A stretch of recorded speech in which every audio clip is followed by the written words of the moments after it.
Recording is on. I like your icon, John. Oh, John is an icon? Oh, Discord icon? Yeah. Ooh. Thank you. I am icon. I am icon. I always liked hummingbirds. I think maybe that's why I liked Finder so much. Yeah, no one in the stream can can see your Discord icons. It's fine. Oh, do you remember this exchange about this question I asked you of how large is Finder? Oh no, I remember that it happened, but I don't remember the full answer. I do know the answer roughly. Oh, it kind of depends. Yeah. Yeah. This we're not actually starting the interview yet, so we can ask our own question. No, this was for the art for Bargain of Coursing Paths. Yes, I remember. It was because it had to depict the let's see if I can. Yeah, so it has something. But before this answer, actually, a technical thing. Sure. I noticed that when I mute myself to like take a sip of tea without slurping into the mic, slurp slurp. Yeah. I hear it come through on the stream on somebody else's speakers.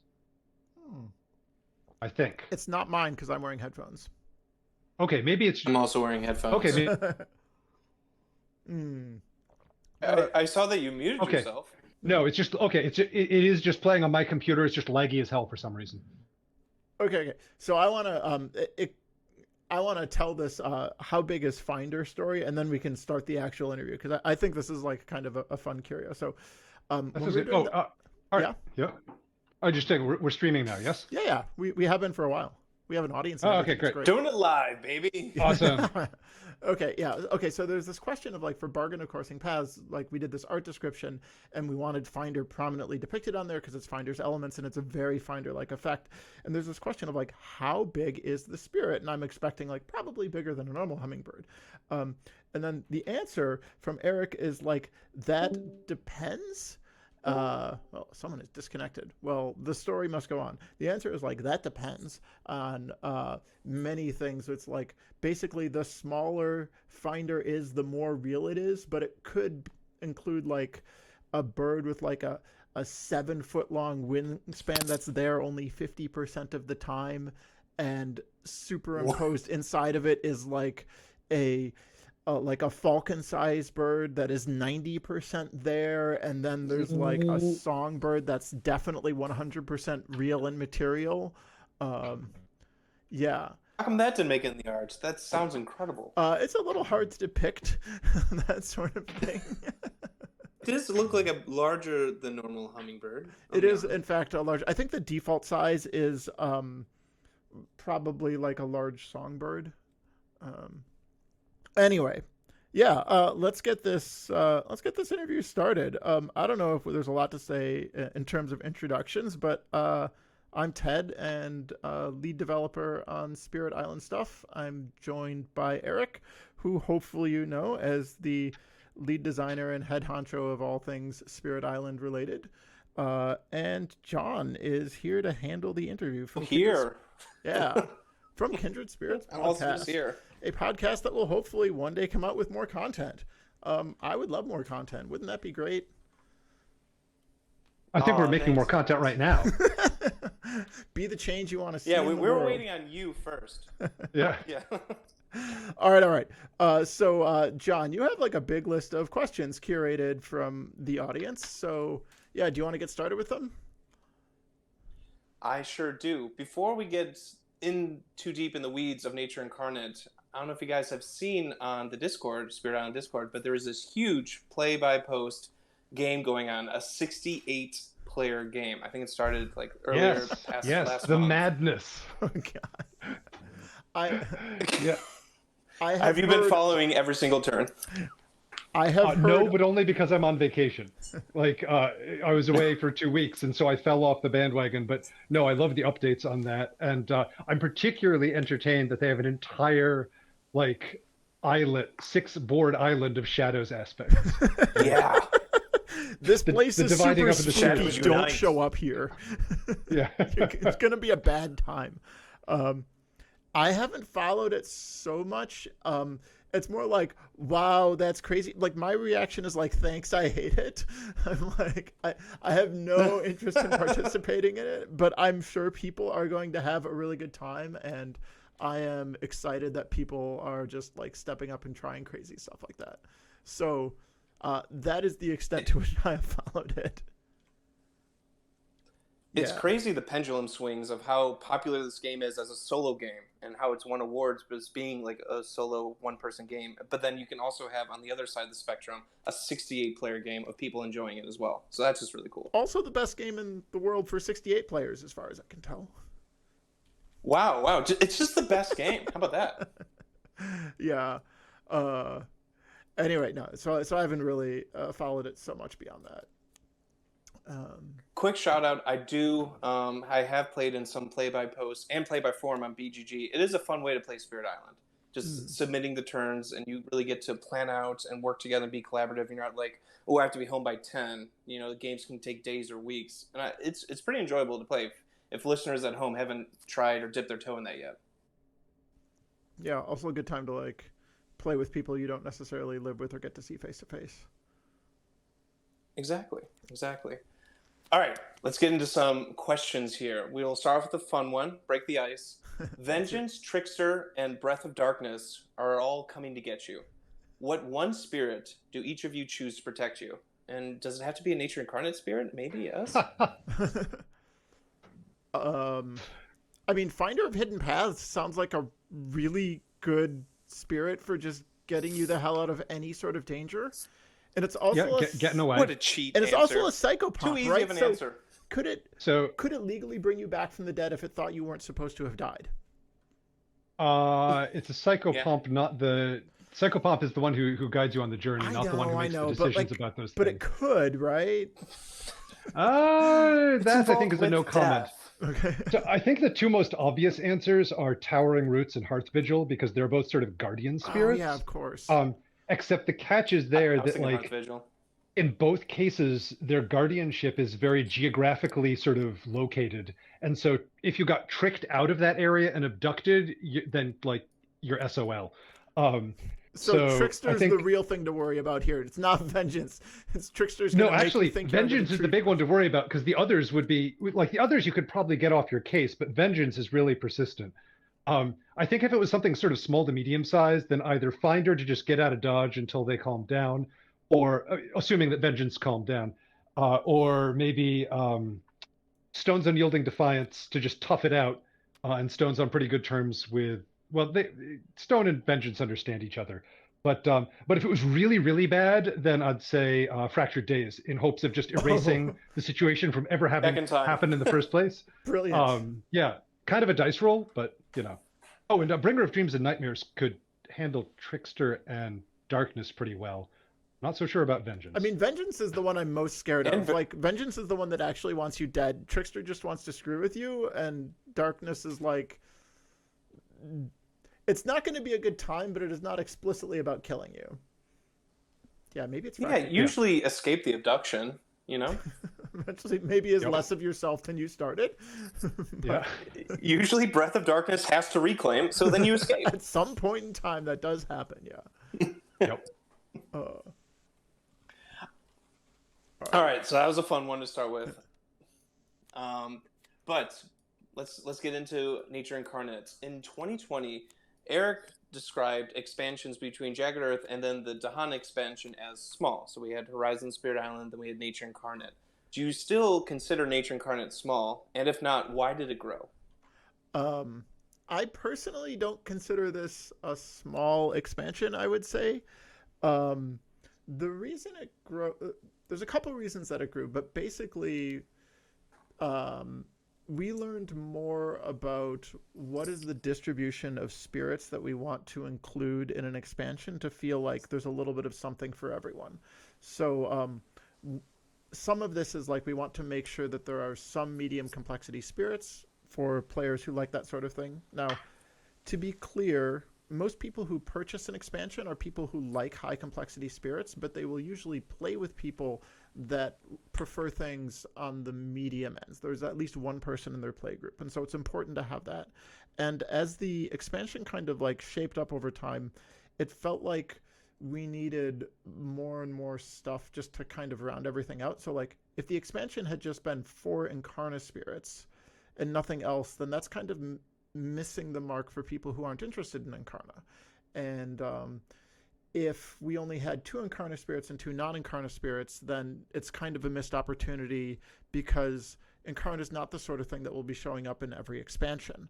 And so it's good to get as much mileage out of Incarna as we can, as long as we're doing an expansion for it. So I think it kind of grew largely around that. I don't know. Eric, what do you think? Oh. Is Eric disconnected from the Discord? No, Eric got muted. Eric was muted while having tea. Yeah, Eric is still here. Eric is still here. No, yeah, basically, the thought was there would be at least one small expansion between Jagged Earth and Dahan centric expansion. Nature Incarnate ended up sort of more medium-sized, not quite to the level of Jagged Earth, but still substantially larger than something like Branch and Claw, which is fine. Mm-hmm. Yeah, so that's the answer. It is not a small expansion. Claw, even, I mean, that was Branch and Claw, that was like part of base at one time, though. So is that even like considered? Yeah. I don't know. Sure, yeah. Branch and Claw, Feather and Flame, those are both small expansions. That is what Nature Incarnate could have been. Yes, but we ended up with more content, so we published more. Yeah. And not even just with the 8 spirits, but all the aspects, which we'll get to. But yeah, this box is jam-packed.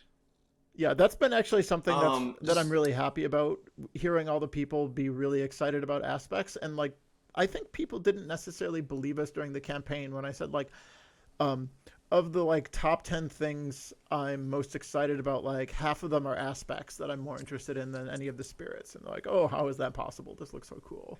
And then people tried them out and they're like, wow, some of my favorite content from here is an aspect. It's not even a spirit. So yeah, that's been really great. Yeah, I'm seeing aspect tier lists. I'm people saying they'll never go back to the base version of spirit. So yeah, people have been loving these aspects. Mm-hmm. But we'll get to that later. Oh, there's aspects questions. Trust me, we had plenty of questions on aspects. Yeah. Yeah, there's a lot of those. But sticking with the spirits, did any of the Nature Incarnate spirits have a different focus originally that changed throughout development? And I'm sure this is yes to a lot of them. It depends on what you mean by a different focus. If you mean mechanically, then sure, yeah, like there was a lot of evolution and iteration on these. If you mean thematically, then mostly no. All of them are pretty much solidly thematically where they started out, just maybe with different mechanical expressions. The one I can think of that changed the most in terms of how it expressed itself is actually Relentless Gaze of the Sun, because it was originally in playtesting for Jagged Earth, and it was completely different mechanically. And then didn't it have the death laser though?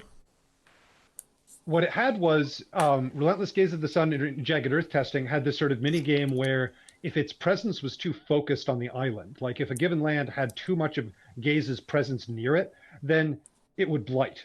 Mm-hmm. And it also had a lot of range 0 stuff, but it had a fair amount of presence shifting. So it needed to like play this positional mini game of like shifting its presence around to scorch different areas enough to hurt the invaders without obliterating the land too much as well.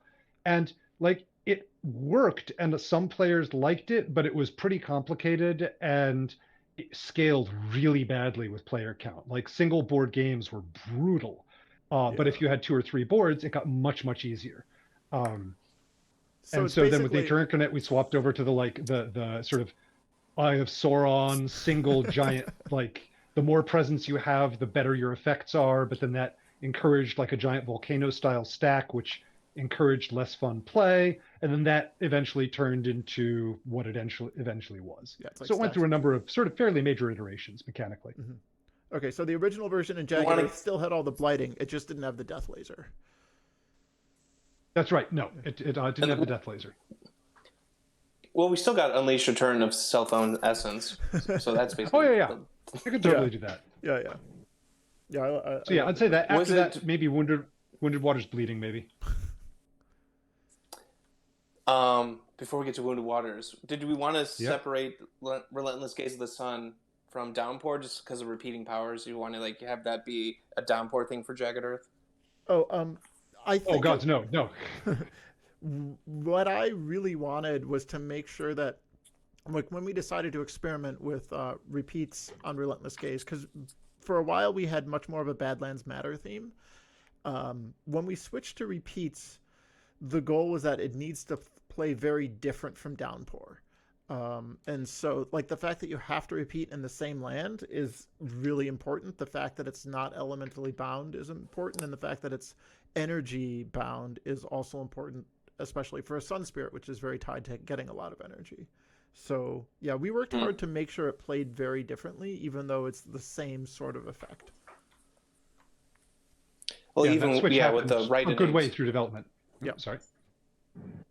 No, I love the spirit a lot, and my wife Laura adores the spirit. Probably because it does a lot of damage and blows things up. Oh, for sure. It's like definitely yeah. a Laura spirit. Yeah. That and Ember-Eyed Wounded Behemoth Waters was sounds like her sort of thing. oh yeah, tromping around with Incarna, just double damage. Derp, everywhere. derp, derp. Let me smash this. What a stupid good The new time. death ball. Yeah, yeah. But Wounded Waters was mentioned, and that actually was a question. They asked if that spirit changed a lot over development. One of the players asked that. It's a good question. Like, I do think Wounded Waters was probably the spirit that changed the most over development. Definitely Dances Up Earthquake was second, and Breath of Darkness was kind of third. I think it also depends on what you mean by changed. Like, are you talking raw number of iterations? Are you talking about distance between initial design and final design? I'm talking because, like, yeah. Yeah, so I'm talking about change as the number of, like, major mechanical overhauls the spirit had between where it started and where it ended up. It was like... Yeah, during development, I'd say that, yes, it was probably Wounded Waters, Dances Up Earthquakes being a close second. If you included pre-development design, I think Dances Out Earthquakes and Relentless Gaze would probably shoot up. Yeah, just because they have all the Jagged Earth time. Yeah, Jagged Earth time, and Dancer went through, like, more iterations that I can easily count before I even showed it to you. Yeah. Because... getting even the basic, getting Impend working at all, like even kind of like sort of clunking along, took a lot of doing. I also spent like a couple months playing around with Impend-based designs as well, like 2 months, and could not get it working. And I think I warned you that we might not be able to make that work, but I actually think we got it working, which is surprising to me even now. What does that sentence mean where you're like, I don't think I could get it working? Just I couldn't find a mechanical way to handle the concept of like future payment on energy cards that I feel like has good or healthy game dynamics. Because it's like, it is possible in a game to have a mechanic that is not balanceable. It's the sort of mechanic where it's if it is the only time that it is worth playing is when it is completely and totally unfair and way too strong. And if it's not that situation, then it is never worth paying for. But there's never a time at which it's a fair cost. And if you have a mechanic like that, don't print it. I can think of some examples from the Magic the Gathering card game, but I won't like go into those right now. But I can think of actually an example from the major powers in Nature Incarnate. Oh yeah. Yeah. So for a while, there was question as to whether or not plague ships sailed to distant ports could be balanced. Oh yes, yes. Because it has it has both sort of baseline power things and player scaling, like how good it has to be at different player counts. I actually had to make charts showing like, okay, here are the scaling power things, here are the non-scaling power things, here are the scaling costs, here are the non-scaling costs. Given this, I am certain that it is possible to balance it. So if it has problem X, tweak lever Y. If it has problem Z, tweak lever Q. But yeah, it was really involved. It took a lot of doing. Yeah, I actually think this 3 energy per player discounted by disease threshold is just perfect for what the effect is. It's Yep.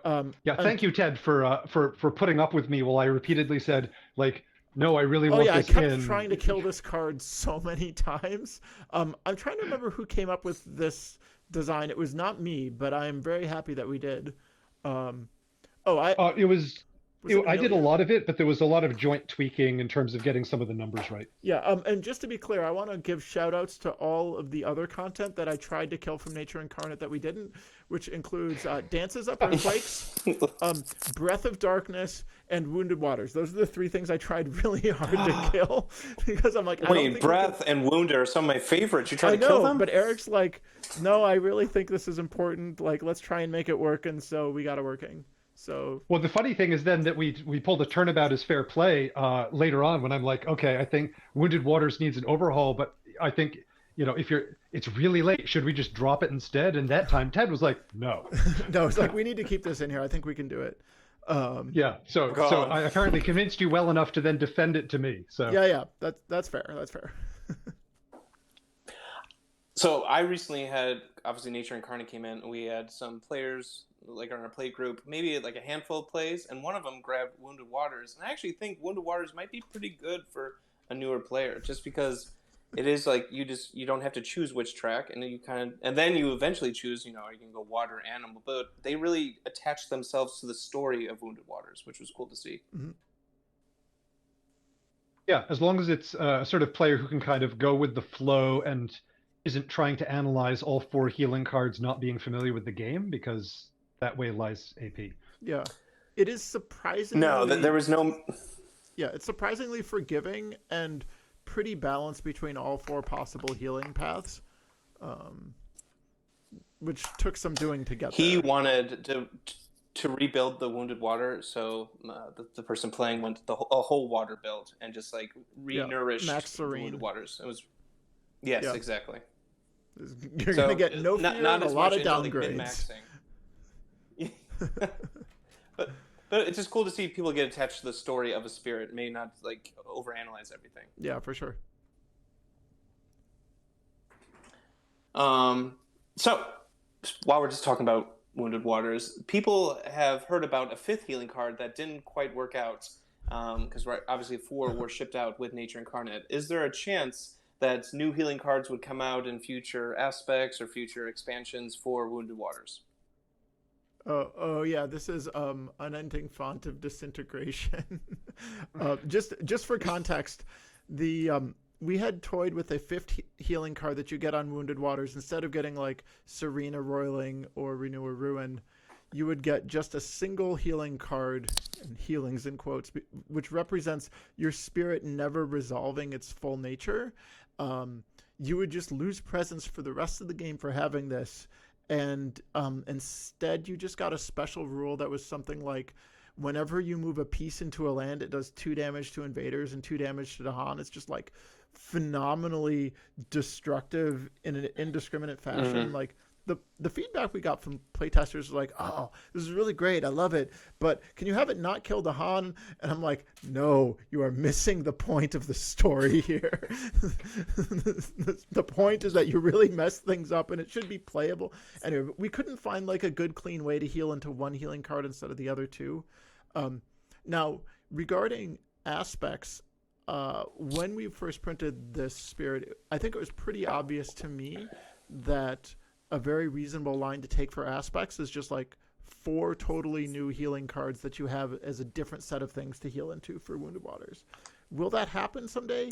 I don't know, but if we want to work on an aspect for Wounded Waters, that's probably where I'd start the design and development process. Buildable spirit already. So yeah, it makes sense that aspects could be a thing for it. Yeah. Let's talk a little bit about Incarna, just being that it's Nature Incarnate. Were there any other names for Incarna during the design? Or was it always just like, this is going to be called Incarna? If there were other names for it, then they never made it onto paper or an electronic form. All of my earliest drafts say Incarna. Mm-hmm. I don't ever remember a different name than that. It's a good name. Yeah. Well, come from this idea of Incarna, because this is a brand new, almost like revolutionary new mechanic in the game. Well, it's sort of new, but it's sort of also, it's actually really old. Back in initial base game testing, there was a spirit which was similar in many ways. It had vibes of Ember-Eyed Behemoth. I think Behemoth was actually in its name. And at the time, it was not an Incarna spirit. That mechanic didn't exist. But sort of conceptually, it was more about a single stompy thing than most other spirits were. Mm-hmm. And many players new to the game kind of expect spirits to have a specific place they are. The notion that the spirits are kind of spread throughout many different parts of the land actually requires learning. And so going to, no, there's a single instantiated form is actually, in some ways, it's going back to older expectations.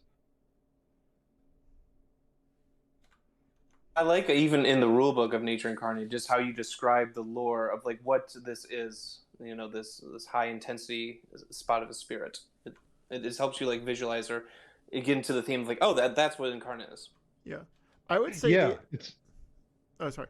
I would say that the balance of Incarna was not super hard to get right. One of the things that did take some development time, though, was realizing like, how can we make sure that Incarna is meaningful in a way that's different from just like a sacred site? Because lots of spirits are like, I care about all my lands, or I care about the sacred site lands a little more. But I think the rule for an Incarna is like, there had to be something positive and beneficial that you were doing specifically at the place where your Incarna was. It does not have to be able to move like Lair, though it probably does. But we always wanted people to care in a positive way about what was going on at their Incarna location.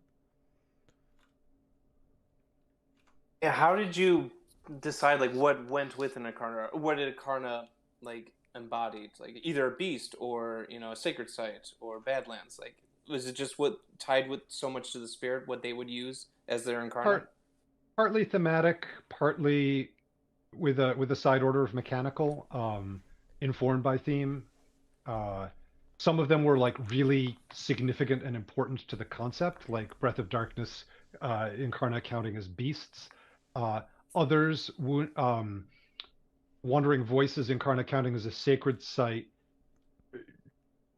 was not as thematically deep. Like it was there because it made some things in early drafts work, and it stuck around, and it's not incompatible with it. Mm-hmm. Sacred site when you empower it, I think. I think it's starts out as a isolate when you base. The empower. empowerment is. Oh, sacred site is base. Yeah. Just speaking of empowered, maybe this is more for Ted. Like how do you design like when it is able to be empowered, or sometimes you can't even empower it in the game, and that's still okay. Like how do you figure out the threshold of empowering? So one thing we realized is that playtesters really wanted everything to empower. However, we generally speaking don't. I've had Wandering Voice games where I don't empower. But people want to have the option to empower. So I find they want the option most when they first encounter the mechanic. Yeah. Like once they've played a few times, it'll be like, oh, okay, this is a sometimes food. Yes. But at first they're like, oh, empowering, that's clearly something you ought to do. Yeah, that's exactly it. And we want empowering to feel like it is an important tactical choice where sometimes you do it and sometimes you don't do it. Sometimes you want to do it early, or you might decide later.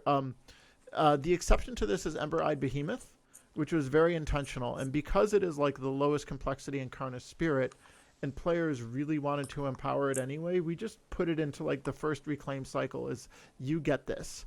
And then players, especially when they're playing like my first Incarna, will never feel like they're missing out. But in all other cases, I think we had to think hard about like, how can we, like, what is a good effect for empowering that's worth reaching for sometimes, but not others? The instances where we don't have empowerment, which I believe are Thunder Speaker's warrior aspect doesn't encounter, and neither does Lair for Lure of the Deep Wilderness. Basically, that's a text-based thing. Like, we did not have enough room on a card, on the aspect card, to explain both what is the effect for empowering and what would be the reward for having done so. If we had come up with something good, we would have added it, but it didn't really feel like it was worth the space. So that's why those didn't get them.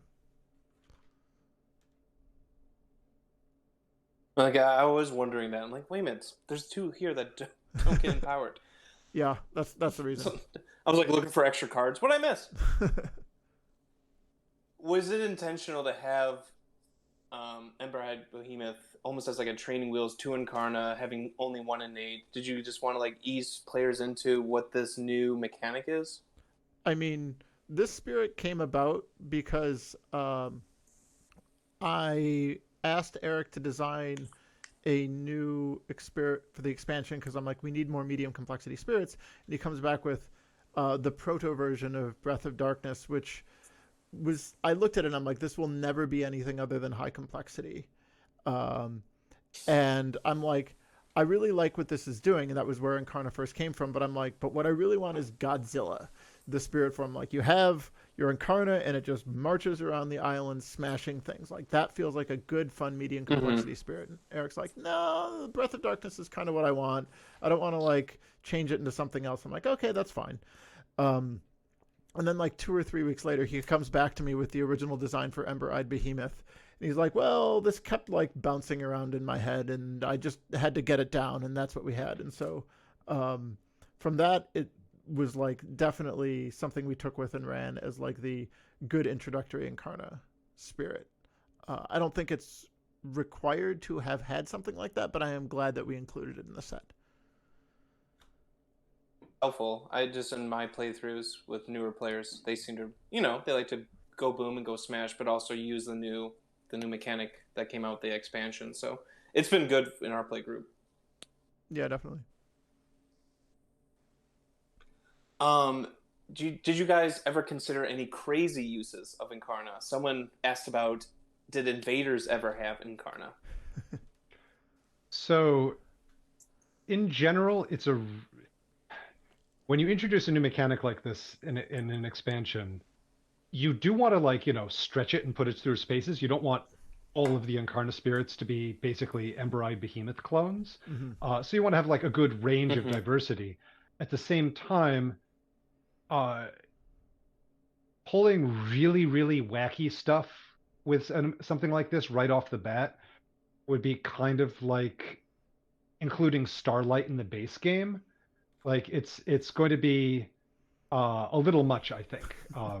Also, like Incarna spirits were not originally part of the expansion. The initial handed off set of spirits didn't have them. Those arose during development. Mm-hmm. So there was a limited amount of time. Like first we needed to actually make Incarna spirits that worked, and then we were preoccupied with getting everything balanced and functional. So we never really had like a span of, we have an extra 9 months. What's something really off the wall we could do with Incarna spirits? Yeah. All right, if we have this Incarna spirit, we could like make it out of candy, and every time you take blight in its land, you take a bite out of the candy. There's not time to do anything like that. Yeah. Horizons was in the middle of testing. Like, didn't that just like, and Target reached out to us. We need to make low complexities. So wasn't that like kind of in the middle? Yeah. Horizons was definitely in the middle of Nature Incarnate, where it's like we heard a heads up that maybe this is going to be happening or not when we were like maybe 4 months into development already, and then it's like, oh my god, this is happening, very quick sprint over a course of months, and hopefully not distracting too much from Nature Incarnate. But the whole timetable for all of this was quite intense, I would say. It's impressive then how well, I don't know, I love the Horizon spirits, and they're already on digital, and I don't know, it's been, for it to be so crunched or quickly conceptualized and brought to life, I think it came out really great. This is about Nature Incarnate, sorry. No, it's fine. It's mostly about Nature Incarnate because I figured that's what people are most interested in hearing about. There's also a tie between the two. I mean, Towering Roots came out of the design work for Horizons. Oh, yeah, that's true. We would not have had Towering Roots if Horizons was not a thing that had happened. Explain. So Towering Roots, Eric, you designed what, like 10 spirits for Horizons or something like this, and then we kind of settled on 5? Counting how many spirits you design for something is always this weird, like, where do you put the cutoff? Like, doodled ideas, 14, plus a few themeless mechanical concepts. I had a spirit board with 4 unique powers that someone could try. That's the line I'm going to draw. 9 or 10, yeah. Okay. Yeah. Oh, it was 10, but one of them was one where I'm like, I know this isn't going to work for Horizons, so I'm just gonna like not even show it to Yep. anybody because um Yeah, Roots was the a B-track spirit for Horizons, which it was like, this could work, but it's too constrained. It doesn't quite doesn't do everything I'd like it to No one do. knows what vitality is. no, it did not have Incarna or Vitality. But throughout the Okay. development process, we're like, this really actually feels very much like a spirit that would have an Incarna, like a particular land that it really cares about. So Yeah. yeah, the notion got floated of, hey, could we turn this into an Incarna spirit? It's like, yeah, that could work. So it got pulled over from Horizons into Nature Incarnate. Yeah, those original for Horizons, there was originally like Group A spirits and Group B spirits, and my assumption, based on past testing, was that like maybe half of the Group A would work out and would keep the best ones, and then I get Group B into testing and would get some of those. But I like pushed Group A out the door as soon as it was ready because time was so tight. And then by the time I got the B stuff fleshed out and it was in testing, it was like all of the Group A is testing really well. Maybe we could just print them? Okay, all right, that seems okay then. We are Great. getting better at development for sure. We are. It's great. It's fantastic. Yeah. One thing I noticed as a tie-in between Horizons and then with Nature Incarnate is like during setup, it never said that you have 4 unique power cards and 0 energy. At least I don't think so. Like in Jagged Earth or in Base, where they started back saying in the like, original. you start with... Oh, did it? Yeah. All of the Horizons. No, back in the spirits... original days, like back in the original, way before anything got published, spirits started with like, I don't know, 5 energy. Now that's less than it sounds like because energy values were 1 and 2/3 roughly energy. tripled. Yeah, so you would start most spirits would start with some energy. But during base game development, Christopher Bedell said like, would it be possible to just start spirits off with 0 so that players like are accustomed to, oh, like this is how much energy I get. Basically it helps with budgeting. Where if players start like, if you imagine that all players started with 10 energy, everybody would be like, oh, I'm gonna grab majors right off the bat, and then all suddenly they have a bunch of majors and an energy income of 1 per turn, and it leads to kind of bad play patterns. So as a default, starting with 0 or very small amounts of energy is generally good. But by the time Horizons rolled around, we'd realized 2 things. One is that sometimes you really want spirits to start with 1 or 2 energy, flat, not income. And the other was new players overwhelmingly ask, how much energy do I start with? And it's easier to just print it on the panel. Yeah. That line about early majors reminded me of something people have been trying with Wounded Waters, which is gaining a major power on turn 2 and just playing a big major power and then hoping you get 0 costs after that, which is kind of an interesting line. I mean, like, it could work. There's even debate about taking a major power on turn 1, which sounds super risky to me. But I think it's like, certainly it's very viable to take a major power on turn 3 and use that to also inform your healing direction. But I like that being the exception and not the norm, for sure. An option, because I think there is some flexibility that people don't see in Wounded Waters. Like, oh, I don't have a choice in how I grow, but I do think the growth option 2, there is a lot of choice there because you could get a cheap major early on, and spam that. And which minors you take are like hugely pivotal for where your spirit ends up. Well, and I'm happy that a lot changed with like starting energy, at least with Nature Incarnate. I know Sunshine, I think, starts with 1 energy that everyone plays a lot. But Nature Incarnate, it's like, oh, you can start with 4 energy with I don't Wounded love Waters. things that start with 0 or more than 0 I like energy. it. Feels inelegant to me, but I recognize that sometimes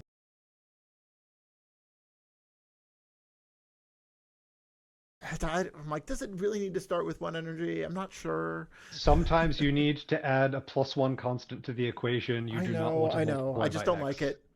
I have a right to Shadows not like would it, have been even great if with it's 1 more energy. Yeah. Anyway, yeah, we should probably move on. We have, I'm sure, a bunch of questions to go through. Just one final question about Incarna that someone asked: could future spirits have Incarna, or is Incarna just intended for this expansion? definite yes. Incarna, yes, could. Good. Incarna is the sort of mechanic that will not show up in every Spirit Island expansion, but it is not intended as a only this expansion and never again sort of thing. So, like, I don't know, if there were like 10 Spirit Island expansions, then I could imagine 2 to 4 of those having Incarna in it, but it would probably not be half of them or more. It's just kind of my gut instinct. But sure, if it calls for it, then we'll do it. Yeah, I'm guessing. I mean, I'm treating it as like there are no plans to create future Incarna, but it could happen.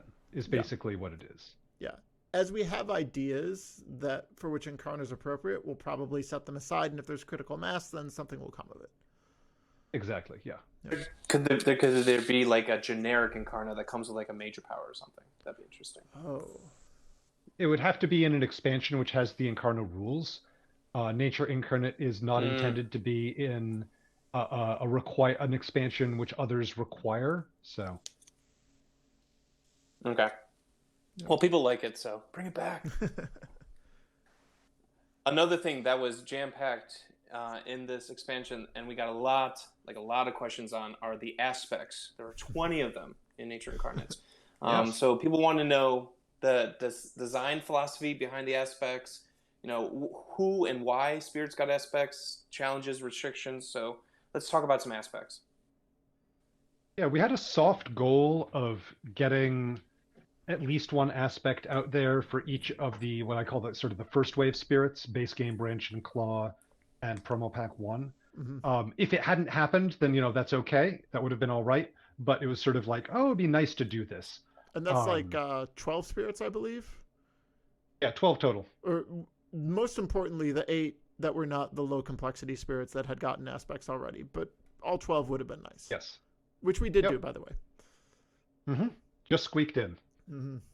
So, yeah. So we were focusing more on that. We did not focus as much on second wave spirits, which are another 12, the 10 in Jagged Earth plus promo 2, because those haven't been in the wild as long, and so aren't necessarily as much in need of the variety of an aspect. And also, they're not necessarily as well understood as the base game spirits. They've been out for less time. Yeah. More people own the base game than own Jagged Earth, for example, right? There are more people who could use an aspect for Ocean than could use an aspect for Volcano. So then why did Shifting get an aspect? Because that is the Jagged Earth spirit that got an aspect. Yeah, Shifting got 2. So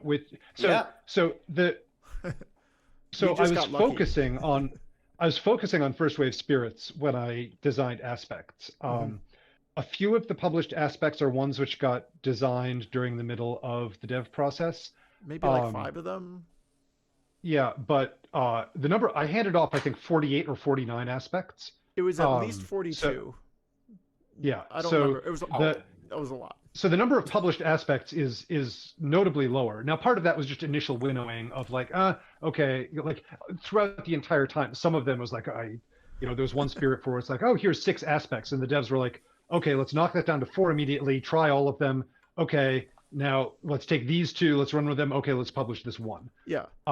There were a couple aspects as well where I saw this. I'm like, Eric, this is amazing. We need to print it this time, and we're not going to test it for this expansion at all. We don't have the time to balance this. Yep. So, basically I made a focused, concerted effort to come up with at least 1 or 2 aspects for every first wave spirit.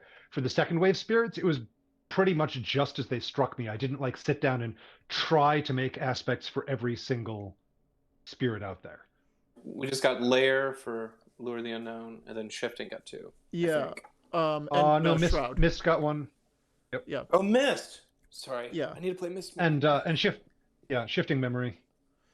Yeah. So part of how the when we determined that Incarna was going to be a focus of this set, we thought really hard about what what spirits would most make sense to have an aspect like. And the pitch I gave is like, imagine you told someone, here's what the Incarna mechanic is. And there's some aspects that have Incarna. What spirits would you think would have that? And so like the obvious choice would be like Thunder Speaker, which is like the most single in a place of all the spirits that are published as far as I can tell. Lair also felt like it was something that made sense because Lure of the Deep Wilderness felt like it had like a very singular place of existence. Obviously there's other spirits on the far other end of the themings where like an Incarna would probably not make sense. So like the best example, as far as I can tell, would be like Many Minds, where like Many Minds is explicitly about the distribution of common cognition around many, many small things distributed over many places, coming together and spreading apart. And that's like kind of the antithesis of an Incarna. But Eric, please correct me if I've got it wrong, but that's kind of my understanding. Yeah, totally. So that is the spirit that is least likely to get an Incarna someday. It can be deceptive sometimes because some of the spirits, I mean, most of the spirits have very like singular Incarna-like depictions on their spirit panels. Yeah. So like you look and you see like, oh, Lightning Swift Strike, there's a very visible singular manifestation there, but Lightning Swift Strike is many places at once. Yeah. River, while River is a singular river, at least to start with, it is a very long, large river, and it's not going to be in just one piece of it in this unusually tangled way. Yeah. And we also really wanted to do an Incarna for Serpent Slumbering Beneath the Island because the Incarna like represents the head in some way. So for a while we had an aspect later. Was that later? No, it's one of the first serpent aspects was called Serpent Form, and like it had this head that moved around, which eventually turned into an Incarna, and then it would have a chain of presence behind it that tried to move in a snake-like fashion. But unfortunately, everyone's understanding of like what it meant to intuitively move in a serpent-like fashion was different, and there were some mutually conflicting things about like some people thought it made sense and other people thought it didn't, and that would be reversed for different rules. So we could never really get it to work in a meaningful way. So we ended up cutting that aspect. And late in the development process, we whipped together Locus, and that actually came together very, very quickly. But I'm really glad we actually got a Serpent Incarna aspect in. It's been really popular.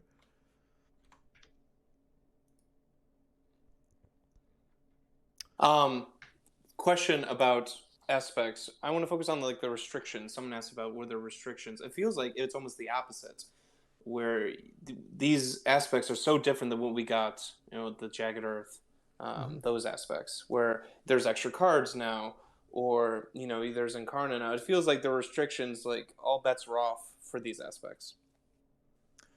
Well, it's because, I mean, it's sort of like why you don't have like the super ridiculous weird Incarna in the first expansion with Incarna. Same thing, like the initial rollout of aspects was fairly straightforward so people could get used to the new concept. Yeah. And then you can start pushing boundaries. Yeah. Change a growth option now with Tactician, with that's the Thunder Speaker one, I think. Yeah, all these different options. I actually really like the Keeper one. Spreading Hostility, I think it's called. Oh yeah, that one's great. I know some people are just not happy about the nerfs, but that's just kind of a thing that happens.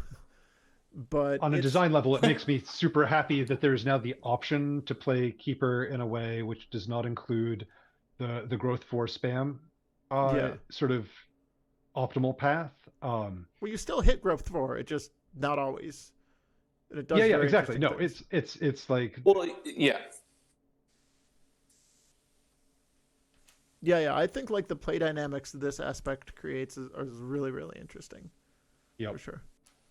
And this is adding more Badlands, and that's just more utility for the team. I just always like having Badlands out there because so many spirits just do damage instead of destroy now. Yeah, that was something else we learned in Nature Incarnate development, which is Badlands is slightly stronger than we thought it was when it was printed in Jagged Earth. Yep. Exacerbated by that move towards damage over destroy. Yeah, and also hidden by the fact that damage, especially 1 damage at slow, is overcosted in the base game, and so Yeah, the very two things, small, slow pings. yeah, are often not very good. And yeah, so things will look more balanced if Badlands are cheaper, but it turns out, yeah. But it's pretty Badlands. Mm-hmm. Were there any I'm trying to see. Were there any spirits from expansions that you weren't designing aspects for that could get a cool Incarna aspect? I guess we kind of talked about this. Short but answer, Yeah, I sort of talked no. about that want already. specifics. We would have done it. We definitely would have done it, because who People want knows when this will get specifics. printed again. In theory, one could show up, but we've already gone for all of the most likely candidates, so not very likely. Yeah. Okay.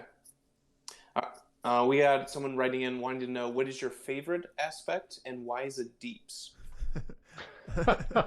I mean, favorite aspect in what way?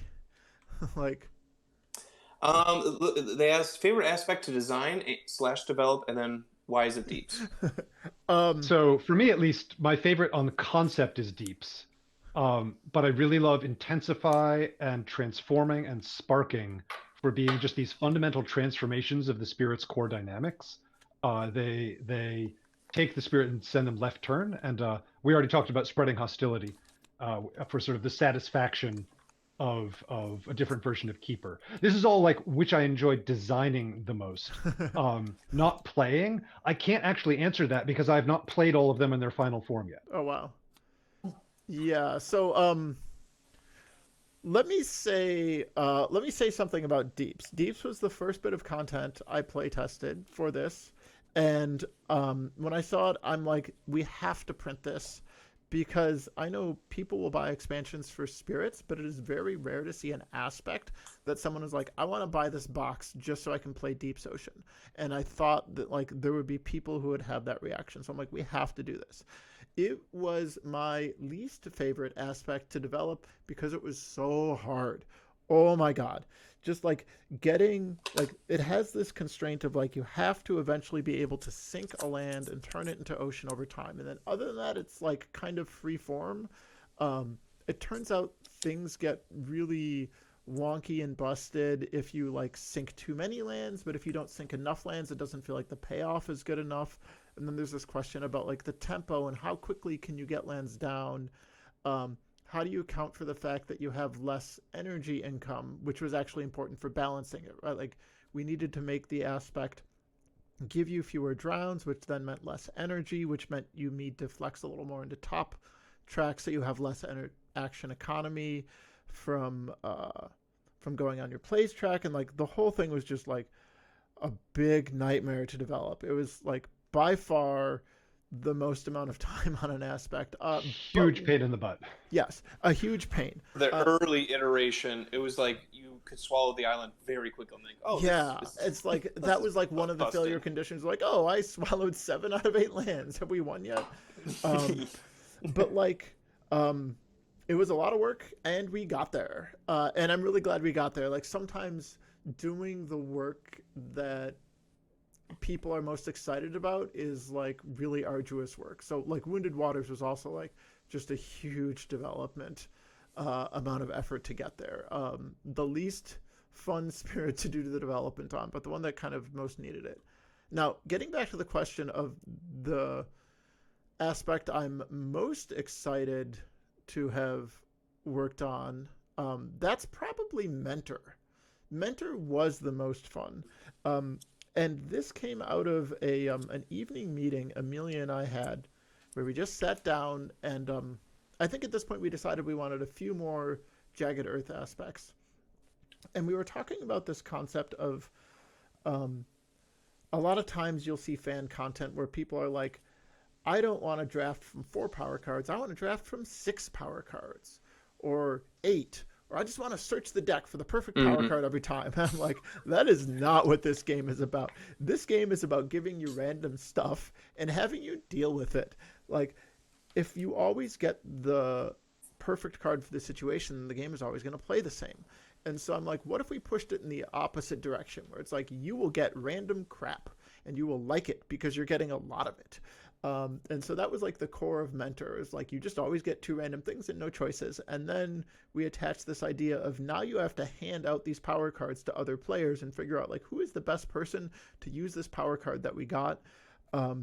And very little on this aspect changed from the first initial design from it. And after we came up with the design, we ran it by Eric and said, like, does this even make sense as an aspect? And Eric was like, oh yeah, that makes a lot of sense.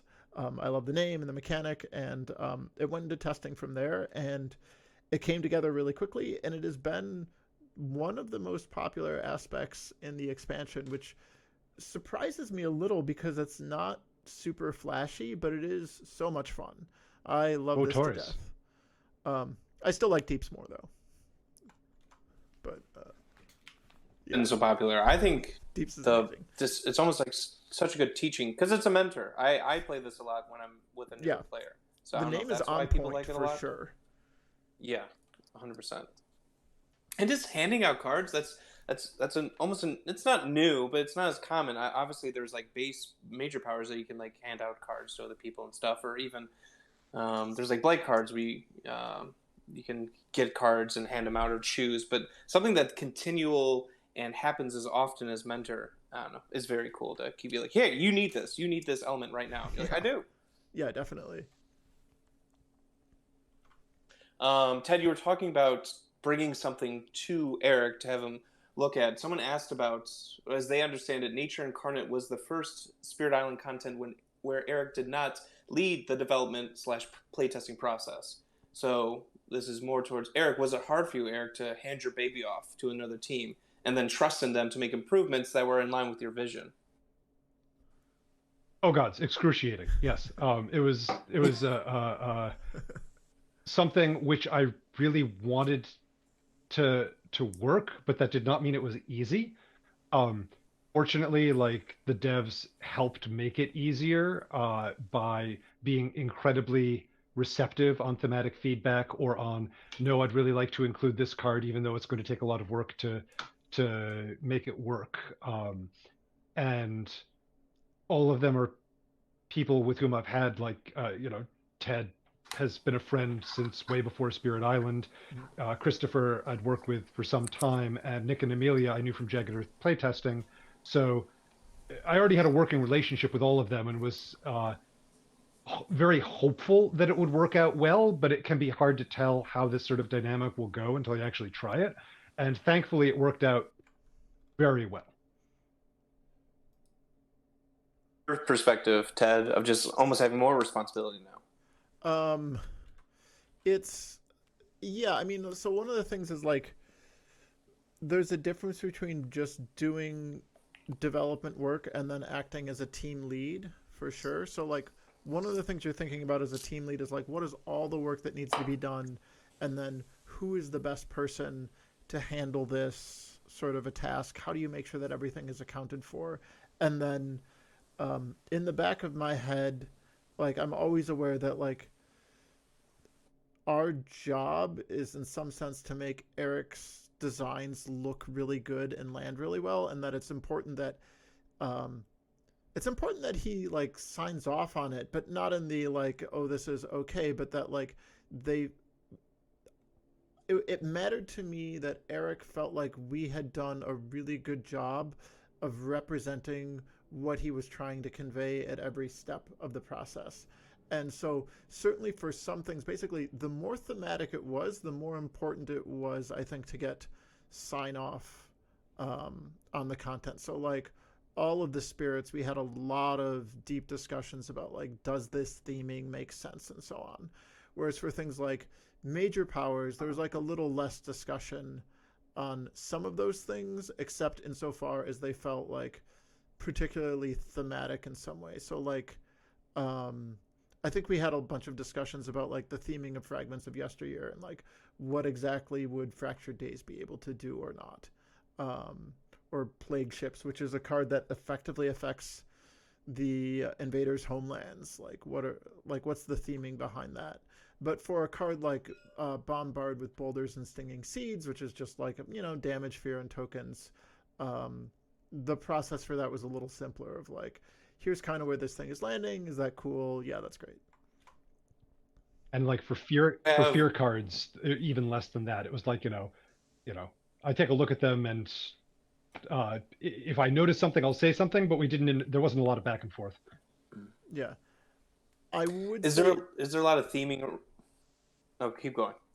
I would say that in general, I view Eric as having the final say on everything, with the caveat that I still consider myself responsible for making sure everything is well developed and balanced. Like, if there's a balance issue, I consider that my own personal responsibility. But I still feel like Eric gets the final say on things. That's just kind of how the dynamic What works. about like events with theming but also balance? Because I feel like that is something that's like, it's a story each time you pull an event, but then you can't. You don't want something that's busted. I'd say those are like more thematically tied than fear cards, but not as much as the spirit is. Yeah. And if we couldn't balance an event, we just cut it. I think we cut like 2 or 3 events just because they didn't work for one reason or another. But no one would really look at this expansion and say, oh my god, it was lacking because it had too few event cards in it. Events, yeah. Yeah. Was there something you were particularly proud of, Ted? Like you were talking about Mentor, that's like, yeah, this is really cool that we developed and brought to Eric and he really enjoyed. I mean, let's say like particular bits of content that I'm particularly proud of. I'm really proud of Breath of Darkness, which was a huge team effort across the whole dev team to get all of this working. I'm particularly proud of Wounded Waters. It's not less of a team effort, but I personally put in a lot of hours on this. So Breath of Darkness, because the whole abduction, that is a brand new mechanic. Yeah. And it almost had its own like answers or rules question thread on the Discord. Yeah. Like so many people had questions about the infinite darkness. So speaking of this common theme of the best content is whatever Ted tries to get Eric to kill, the original version of this didn't have abduction as a core mechanic. It had one power card that just abducted a thing, and it says like you remove an invader and set it aside on this card, and it comes back at the end. And I'm like, all right, Eric, this card is ridiculously complicated and has like it's just kind of like a very weird move effect. Let's kill it, right? Let's kill it. We don't need that anymore. Let's kill it. And Eric's like, no, we must keep it. No, that wasn't just based on instinct. That was because it had come from a darkness spirit in testing for Jagged Earth, and that card was hands down the thing people liked most about the spirit. Yeah. Like, and so when Nick and Amelia got it, they're like, okay, let's turn this card, the abduction card, into the core mechanic for the spirit. And the original version of it was like you abducted all the stuff, and at the end of the turn, everything you'd abducted, like all the invaders, and you could only abduct invaders then, went to a different one of your lands. And then they were worried about like what happens if you don't have enough lands to return things to. Is it okay to return 2 to one land, or do you just keep one thing abducted? And then I had this insight that keeping people trapped in the dark could be like a cool mini game that people could play around, where it's like your whole goal is actually to abduct invaders and keep them in there as long as possible, and then also try and get as many other pieces that you can let out of the dark instead of invaders. It's like when you get to add a beast to the endless dark, then the beast escapes instead, and you can abduct other players' presence and have that get out instead of invaders. And it turned like what was originally a design problem into like this super cool mini game of like, how long can I keep juggling these 4 or 5 invaders in the dark and slowly downgrading them until I have to, let out this city that has a strife on it into a land that's ravaging. That's why I love the precise wording where it's like pieces escape. 2 pieces. It's like, okay, I can work with that. Yeah. I'm very happy with how this whole spirit turned out. There is quite the like FAQ on the actual printed like darkness space. Who picked out like what questions or answers to go in there? I mean, probably Nick was the source of this, Iron Eye. Okay. He's definitely most in charge of making sure everything works reasonably within the rules. So he had a pretty big list of all of the like common questions people are going to ask about it. We spent a bunch of I time hate to on do this the text shadows box. comparison. Yeah. Yeah, Yeah, like It- this suspect text this box just is feels like a high large, and I complexity don't shadows. love it being that large, but it's kind of worth it for such a cool thing. So yeah, that's why we did it. I think it's easy to comprehend though, even though it is like a lot of text. I mean, it's a lot of really good writing and editing to make that happen. Um, it is very hard to succinctly and clearly explain something in a small amount of words. So yeah, that's part of the editing process. One thing I want to bring up just while we're talking about spirits and the design process, I like how balanced the different growth or just the different builds you can do with spirits. It's not just like river bottom track anymore. There doesn't feel like a one right way to win with these spirits, and great job development design team on that. Oh yeah, that has been definitely a strong theme of this expansion. I think Jagged Earth was a little better at it, but Nature Incarnate and Horizons are much, much better at it. I think there's fewer traps in there where it's just like in base game there's definitely some choices where it's like if you take presence from here, it's like you didn't put any presence down at all. So like the canonical example would be like bottom track Bringer of Dreams and Nightmares, which is totally my fault. I'm sorry about that. I hope to make it up to you someday.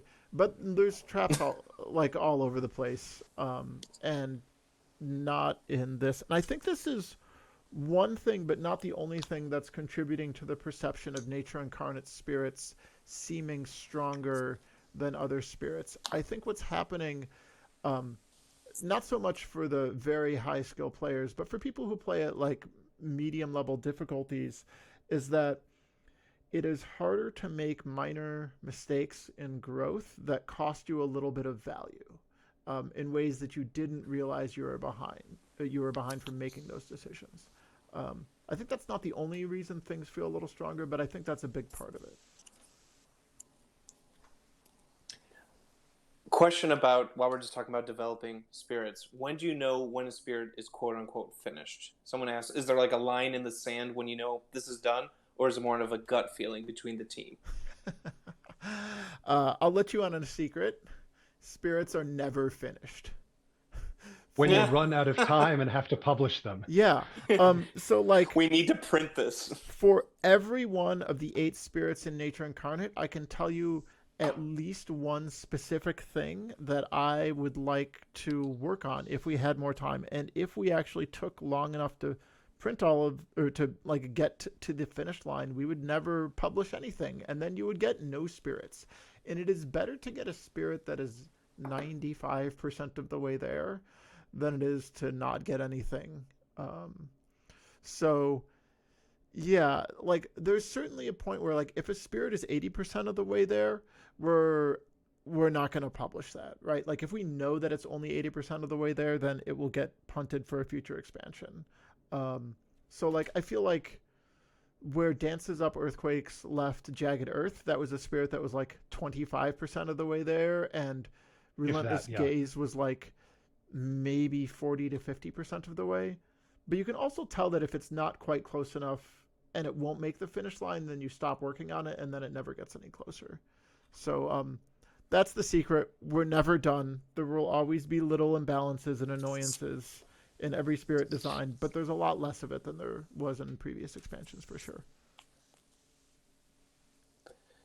Do you think Dances Up Earthquakes, this could be for both of you, is the most complicated spirit to date? It's with the whole impending and not playing cards yet or building energy towards something.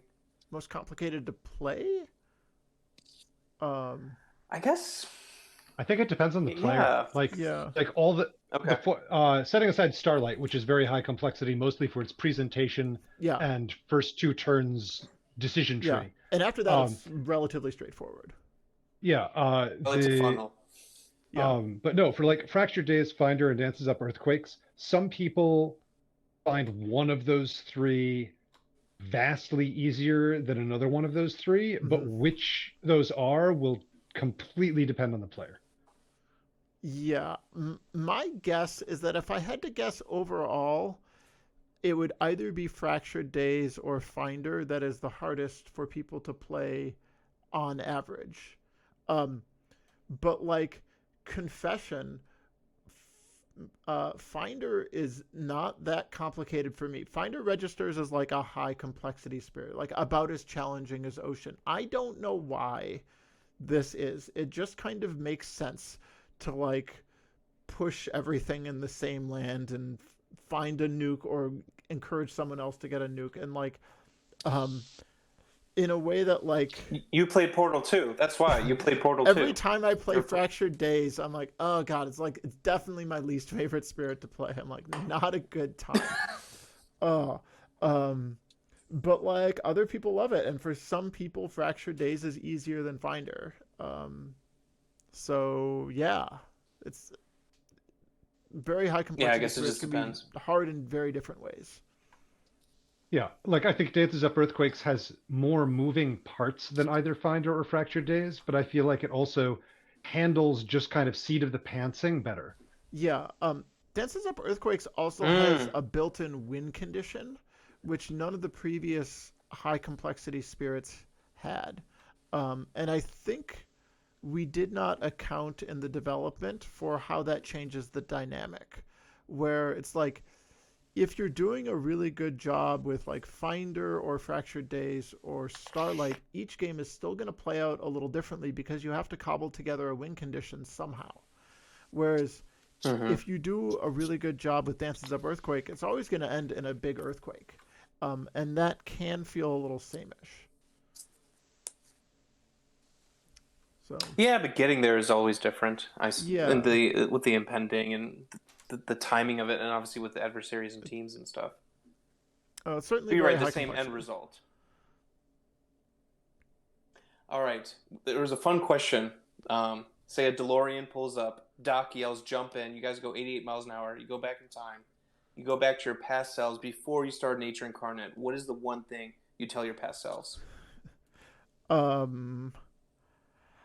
For me, I think the one most helpful thing that I wish we had understood at the start of the expansion is that we really want to start with a set of spirits to work with that are kind of intended to work together as a group that like could plausibly fit all the constraints for what we're hoping to publish for an expansion, with also that has like more room to cut any one individual spirit if it's not working out and still have room for the rest as a whole. So the original handoff of spirits that I got from Eric, there were 6 spirits. The lowest complexity spirit was Relentless Gaze of the Sun. The second lowest complexity spirit was a wind spirit from Jagged Earth Testing. And after that, the third lowest complexity spirit, still on the lower half of what was available, was Wounded Waters Bleeding. And then after that was Dances Up Earthquakes and 2 other spirits that I thought would be higher complexity than Dances Up Earthquakes. And I'm like, we need a little more variety of spirit complexity out of that. And so we actually did build up the roster over time throughout the expansion design.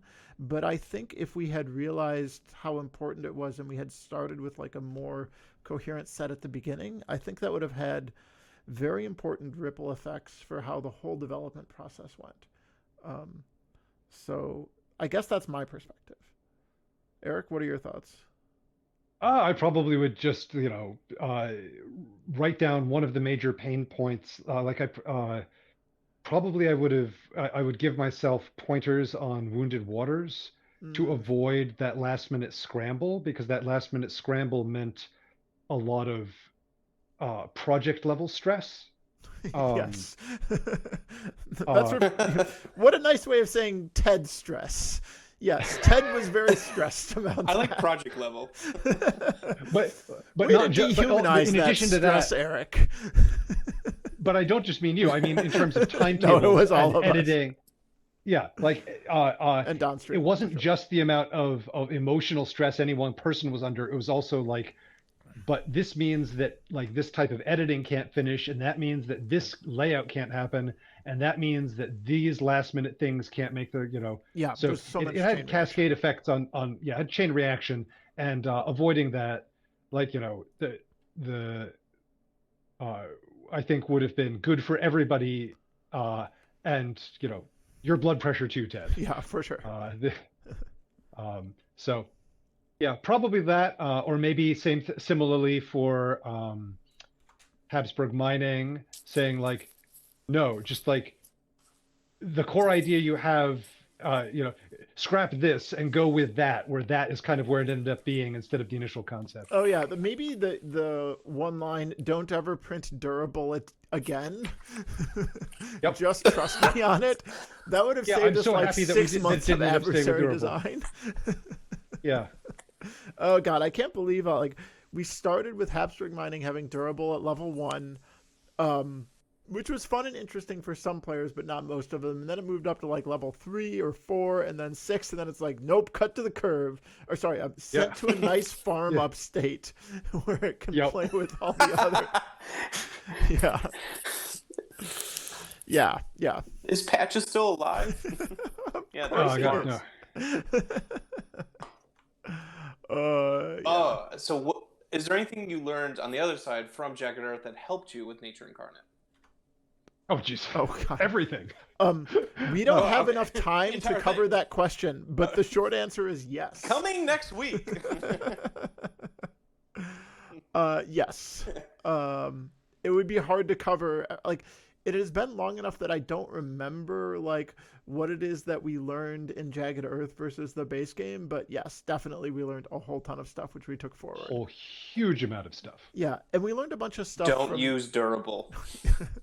I mean, we learned a whole bunch of stuff from Nature Incarnate as well. Like, I think one of the big things we got out of this is this concept around elements, which is that, generally speaking, cards with more elements should have more niche effects, and cards with fewer elements should have more general purpose effects. And additionally, it's often problematic when a spirit has 4 unique powers that are all mechanically on point with the sorts of things that the spirit wants to do. Spirits tend to play better when they have a few cards that are what I want to do but fewer elements, and then some other cards that are like useful cards with more elements that aren't always exactly part of their core game plan. And then those other the 4 element cards that are less tied to the game plan are then still really good for triggering innates, which ties into the game plan. You can see some of this with Horizon Spirits as well. There's actually some of it in Jagged Earth too. Like for a while, Shroud of Silent Mist had 4 uniques, which were all that it ever needed, and all perfect and amazingly useful. And it was like, oh, like this is. If you look at the base game spirits, like most of the spirits there have like, you know, offbeat, like what does this do in like Harbingers of the Lightning for Lightning Why Swift would Strike. you want to move like Dahan? That makes no like sense. it gives you some fear, but like them. you're moving Dahan, like what, like, and it plays And then a you part destroy in, the town. Yeah. it plays a part in what you do. Like it gives you a tool to feed into the other systems of the game, but it's very deliberately a dangling loose end. Yeah. It synergizes with things you don't have, and it's good for spirits to have those. And that the importance of that and of the elemental connection that Ted was talking about has been an awareness which has been growing steadily since seeing how things played out with the base game. Yeah, like Hearth Vigil has this this card that's like surrounded by the Dahan, which is like 2 or maybe 3 fear if you set something up, and then also Isolate, which is like Isolate is not really a super relevant mechanic for Hearth Vigil. Like, you know, maybe it can make it work, but it's a 0 cost card with pretty good elements, and so you play it. And it just combos with teams. Like, oh yeah, let's just group things up in here, and then we'll isolate and find or help me out a river or something. Certainly, Isolate is an effect that gets better the more of it you have. Oh yeah, so the we tested Exaltation of the Incandescent Sky having a threshold with the the 1, 2, 3, 4, 5 mechanic. Instead of 4 action skips, it was 4 isolates. It turns out that's actually a lot stronger than 4 action skips, because you're just like, I just carve off this whole section and the invaders can't even get anywhere near this inland section of the board. It was like way too strong. Yeah, they basically just don't explore. Yeah, 4 isolates is way more than 4 times stronger than 1 isolate. Also, something like I think 3/4 of the published adversaries have uh, specific conditions which make isolate good. So if you're playing at the level which that adversary has that effect at, which isn't always the lowest levels, Yeah. then 4 isolates can just be amazing for stuffing the adversary's specific ability, like England's adjacency build. Yeah. Oh, while I'm looking at all these major powers, I want to give a shout out to the artists for this. Like, so many of the major powers have such good artwork. I'm in love with the Fragments of Yesteryear art in particular. That one's real good. Man. Sacrifice, transformative Oh yeah, sacrifice. Transac, super good. Check out all these rainbows coming out of Gaze. That's amazing. Yeah. Beautiful. All right. We're getting a bit afield. What's the next question? Yep. Back to the question, and this is a little off topic, but someone asked about the Vitality token and said it was originally on their playmat when they first got base Spirit Island, and now, just now, this token is being released 3 expansions later. So, is there a reason it took so long for Vitality to become official? Yes. The answer is it took that long to balance it. Um, the I think I don't remember on the island. Oh, was it on like the? it's like if you have the whatchamacallit the original neoprene mat, it will show up on With the thematic side, okay. yeah. So Vitality was in testing in Jagged Earth. Was it in Yeah. Jagged Earth? It was in Jagged Earth, yes. Yeah, it was in it was in testing for Jagged Earth, but we couldn't make it work. So it could have been printed alongside Badlands there, Yeah. but we never got it functional as a general purpose token there. Yeah.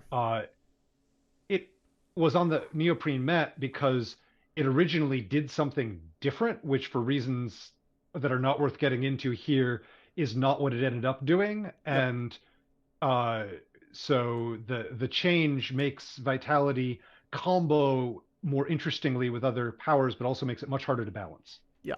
That's basically it. And just to be clear, Vitality as a token is like much stronger than the 5 core token types are.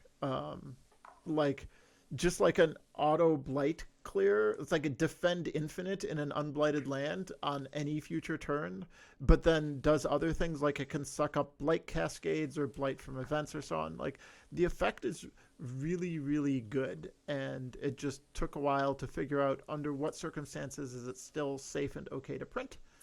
Yeah, that's the answer. You were talking about like an original use. Can you say what it was before it was the stopping blight? Or no? Do you remember, Eric?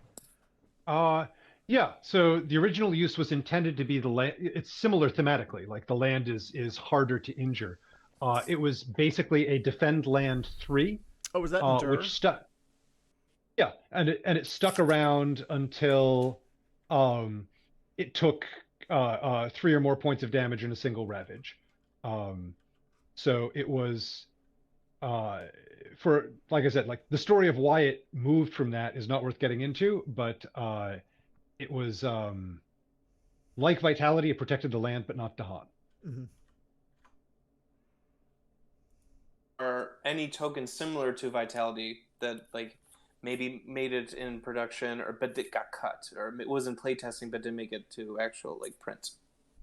Nothing recently. If you go back far enough, then in base game testing, yes, there were other token types which got cut, but not for Nature. Well, there was Incarnate, the barrier token was like a primitive version of Isolate, and it didn't work out, and then we just repurposed the icon for Badlands. Yep. And that was Jagged Earth. Do you remember what curse tokens and actually, did? Barrier was an iteration on an even earlier version of a token called Stuck, which turned into Isolate. Oh, okay. Yeah, I remember you telling me about a token called Curse Tokens, and I don't remember what it did. I just remember you told it to me, and I'm like, how about no? That was back in the days strong. when beasts and curses were triggering off of the invader cards. That's ancient history. Yeah. Oh. What do curses Way back do? when. We don't know. Yep, very long ago. Yeah, okay. All right. Someone asked about another Vitality question. Are there any cards or spirits you wish you could go back and add Vitality to in base or Jagged Earth? Infinite Vitality. Yes. Yes. Although what it does, actually, I mean, ideally, what it would do is you take the threshold effect as the base effect. No, that is already the base effect. Yeah, the threshold effect should also add actual bona fide vitality tokens for use in Should it future add an turns. infinite number of them though? No, but I mean that's what the card effectively does. Is Yeah, for this turn. For this turn only, it has an infinite number of vitality tokens. Yeah, so that is the most obvious one. I feel like there's probably room for like 2 or 3 major powers in the major power deck that could have this token as well. It is not as important that they get them other than infinite vitality. But like one obvious, like the second obvious choice for me would probably be Unrelenting Growth for 2 reasons. One is that it turns out that if you give players too much of an infrastructure bonus of any one type, things tend to get degenerate in some ways. So Unrelenting Growth giving 2 presence placements is just like too good. There's some other examples of this, like Gift of Constancy is too many reclaims, and what's the like 2-cost chest laser card? Said it. Yeah. Unleash a a torrent torrent of self. Yeah, so that's like too much energy, I think. And so being able to give something else that's similarly high value, like adding a vitality is almost as good as adding a presence, but it's affecting the board rather than accelerating the growth of the spirit, I think would make this card more interesting and more dynamic and probably more fair as well.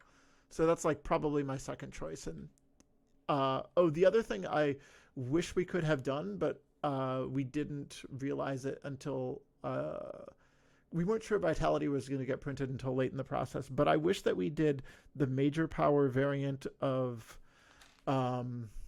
what's the pile of tokens card, Dire Metamorphosis. Like, I would love to see a major power version of this that instead of adding a blight adds a vitality, and maybe doesn't damage Dahan. But like, would you pay 4 energy at slow for that? I don't know. 3, probably a good deal. Just like getting all of the tokens and also vitality could feel like a really good moment as well. That land is going to be super solved forever. There's also obviously Vital Strength of the Earth, given its name. That wouldn't go well with the base spirit, but it was really important for us to print an aspect which used vitality because of that connection. Oh, yeah, Nourishing. I'm really happy with how Nourishing turned out, too. It was like a very obvious place to add From what I remember, didn't Nourishing take some time, or no? Am I misremembering It took like 3 weeks. I mean, there was... Oh no, there was actually a much older version. No, sorry, I forgot. It was late in the dev process that we ended up retrofitting Vitality onto this. And see, I knew it. But yeah, there was an older version that we were almost not going to print for a while because we couldn't quite make it exciting enough. But adding Vitality, I think, really helped it. Absolutely. Yeah. No, Roots obviously has Vitality, and that took some time just to get that spirit right. Yeah. And by right, I mean 95% of the way there, because everything is 95% of the way there. We'll take it. We'll round up. Yeah, that's fine. Okay. Just speaking of 95% of the way there, someone asked, they first said that Nature Incarnate is full of impressive content that hits the mark, so they're butting you up here. But then they asked, which spirits are you least happy with? What do you think would have benefited the most from a little extra development time, and what about aspects? So I think we've covered some of this, which is that all of the spirits would have benefited from extra development time. Okay. They're never done. Yeah, so like for Relentless Gaze of the Sun, you have this like skip a Ravage or 2 fear card, but then if you get 5 Sun, it's 3 fear, skip an action. And I wonder, did we really need to add that threshold in there? I don't know. Should the threshold have been something different? Like, it was intended to make it relevant later in the game. For Towering Roots, I'm like, does Growth 3, like, could Growth 3 be a little weaker and it would still turn out? Did it need the energy? Probably. like yeah, so I can go over different things for all these spirits. I will actually call out the most, like, the things that have spent the most time thinking about. So one of them is for Wounded Waters Bleeding. And we worked really hard to make sure that all of the healing cards interacted with each other in interesting ways, and also with the base kit. Like, everything, like, it's a very complicated dynamic web, the way things fit together. But one side effect of this is that when you get to turn 5, a lot of your strategy ends up being around how do you leverage your new innate with your special rule and so on.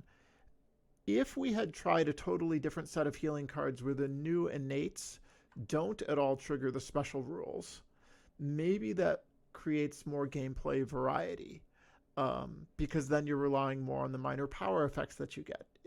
I don't know if that would be better or not, because I haven't tested it. It could be, and testing that would have been like 3 months.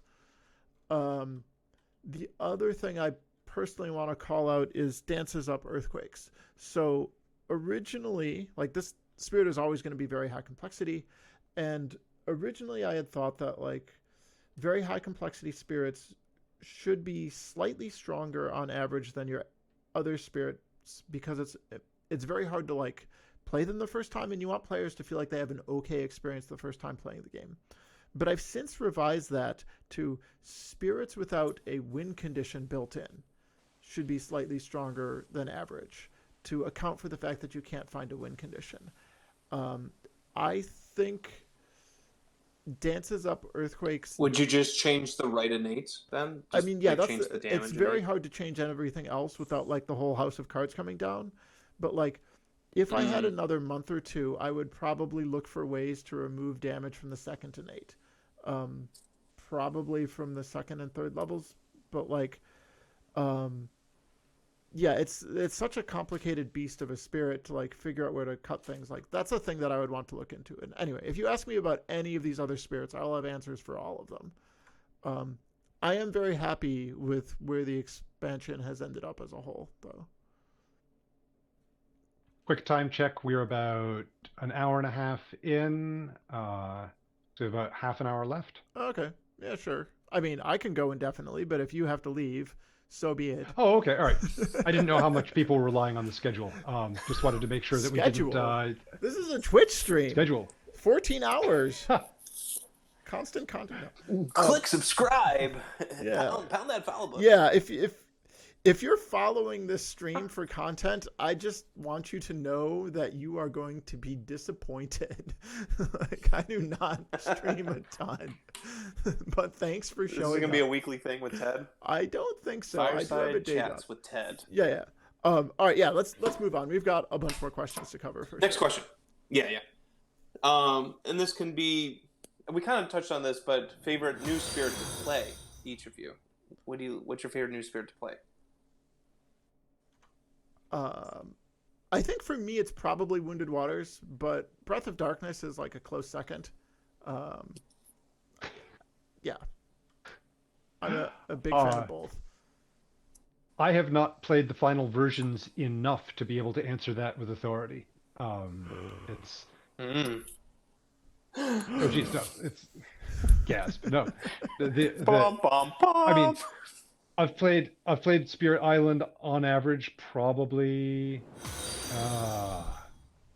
about, I don't know, like once a week or so since things finished up. But once things finished up, I took a break from playtesting. I was like, oh, now that we're done with dev, like, great, I'm gonna people following.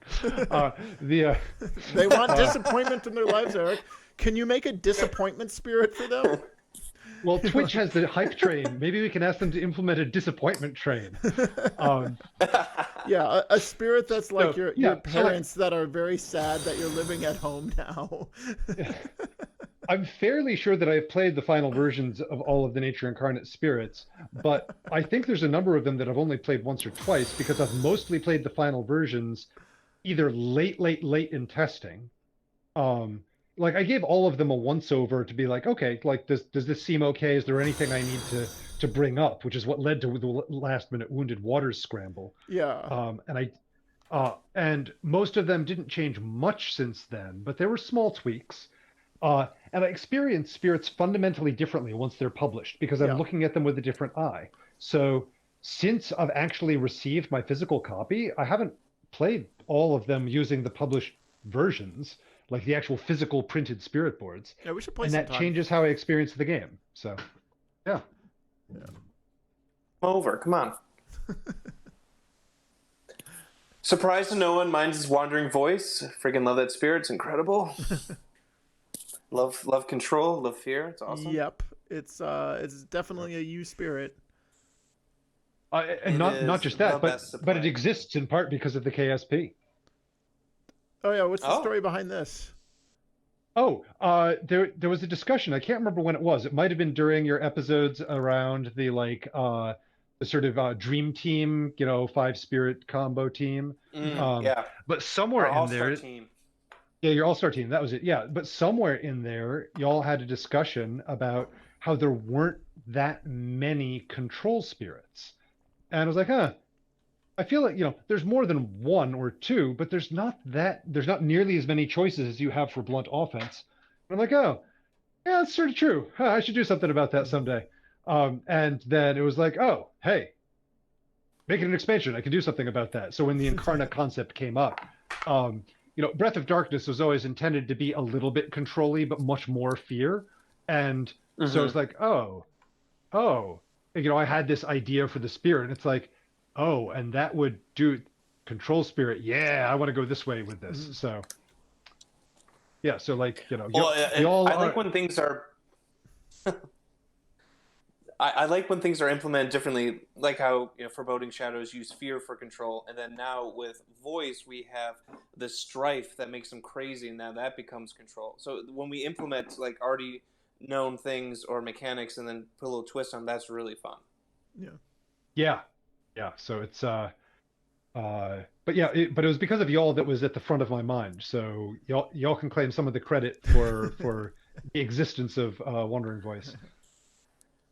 I'll be signing everyone's copy. Speaking about spirits, someone asked a really cool question about the thematic design of spirits.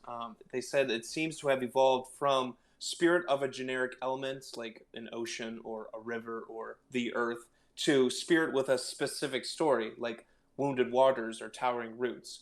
Was there a deliberate choice with this, and will we see this pattern continue?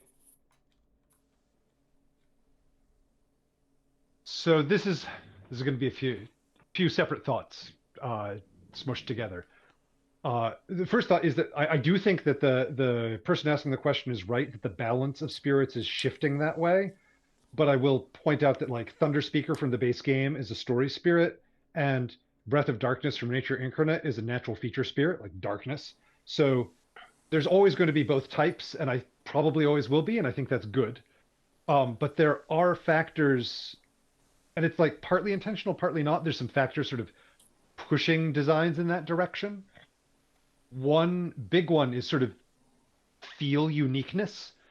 Once you publish a spirit for a given natural feature, be that the ocean or the river or the sun, then it makes it any future spirits which are similar are going to be a little bit harder to publish because you don't want them to feel too similar. Like Spirit Island has a huge number of rivers, and there's a huge number of river spirits. But in order to publish a new spirit of a river or of any form of running water, like even a small brook or creek or what have you, it would have to be thematically and mechanically distinct enough from river surges in sunlight that it didn't feel samey, that people felt like, oh, like I got this new spirit and I'm not just getting effectively an aspect for river. So existing spirits kind of crowd out spaces where it's like, oh, well, we've already done this natural feature. Like, how many different stone or rock spirits can you do? Well, the answer is certainly more than one. Like, I remember when Defiance came out, people were like, oh, this is a take on stone and earth, which is completely different from Vital Strength of the Earth, and that's kind of cool. And like, you can do that, but you can't do it an infinite amount. Yeah.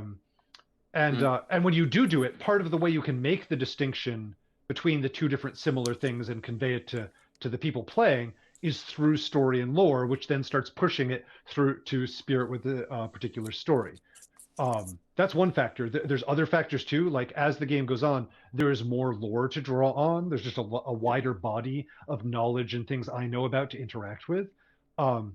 There's also more design and development skill to be brought to bear, which makes it possible to represent certain things, like a spirit with baked-in transformation. We have that in two different ways with both Wounded Waters Bleeding and with Relentless Gaze of the Sun. Those are not the first attempts at a spirit with a baked-in transformational arc. They are the first successful attempts. All the others have fallen on the wayside because they just didn't work. Starlight, okay, yeah, it has a baked-in transformational arc, but it's not. Okay, yeah, I'll take that one. Starlight did it, but Starlight wasn't something I could have done in the base game. Okay. Yeah, Relentless Gaze could, in theory, be printed in the base game minus Badlands, I guess. Yeah, maybe. But like just more skill at making spirits is part of it as well. You can do more complicated things, or things you can make it less complex because of skill. Also, Incarna spirits, I think, lend themselves a little bit towards being sort of entity and history based. And like I could go on, but that's enough for now. Yeah. So the answer is, I think there is a trend. It's only partly deliberate and partly just the result of emergent process. Yeah. Ted, you had mentioned it's kind of like creating a class in D&D is what you kind of discovered in this yeah. expansion. I was talking about this. And this is like touching a little bit on the question of like fan created content as well, which is that I think like when I think about making a spirit, and I think when other people are like, I'm going to make my own sort of homebrew thing, they think about it like making a class in Dungeons and Dragons. It's like making a new spirit is a bit like making a barbarian class or a necromancer class, where you could imagine that such a thing could exist in the world, but it doesn't yet. And you define like, here are all the rules for what it would be like. Here are the powers and actions that this barbarian would have access to, and here's what everything is representing. But I think when Eric is making a spirit, he's not making a barbarian or a necromancer. He's making Rogthar, where Rogthar happens to be a barbarian sort of person. Rogthar has a two-handed axe, and that's not a barbarian thing, that's a Rogthar thing. Rogthar doesn't use shields because shields are for cowards. Also not a barbarian thing, that's just like what it is like for him to be that. And you could, in the same way that you might make an aspect for a spirit, you could say, here's the rules for a two-handed mace specialization for your barbarian, but if Eric is designing an aspect, it's like Rogthar has acquired a two-handed mace, and that is a thing that he would also use.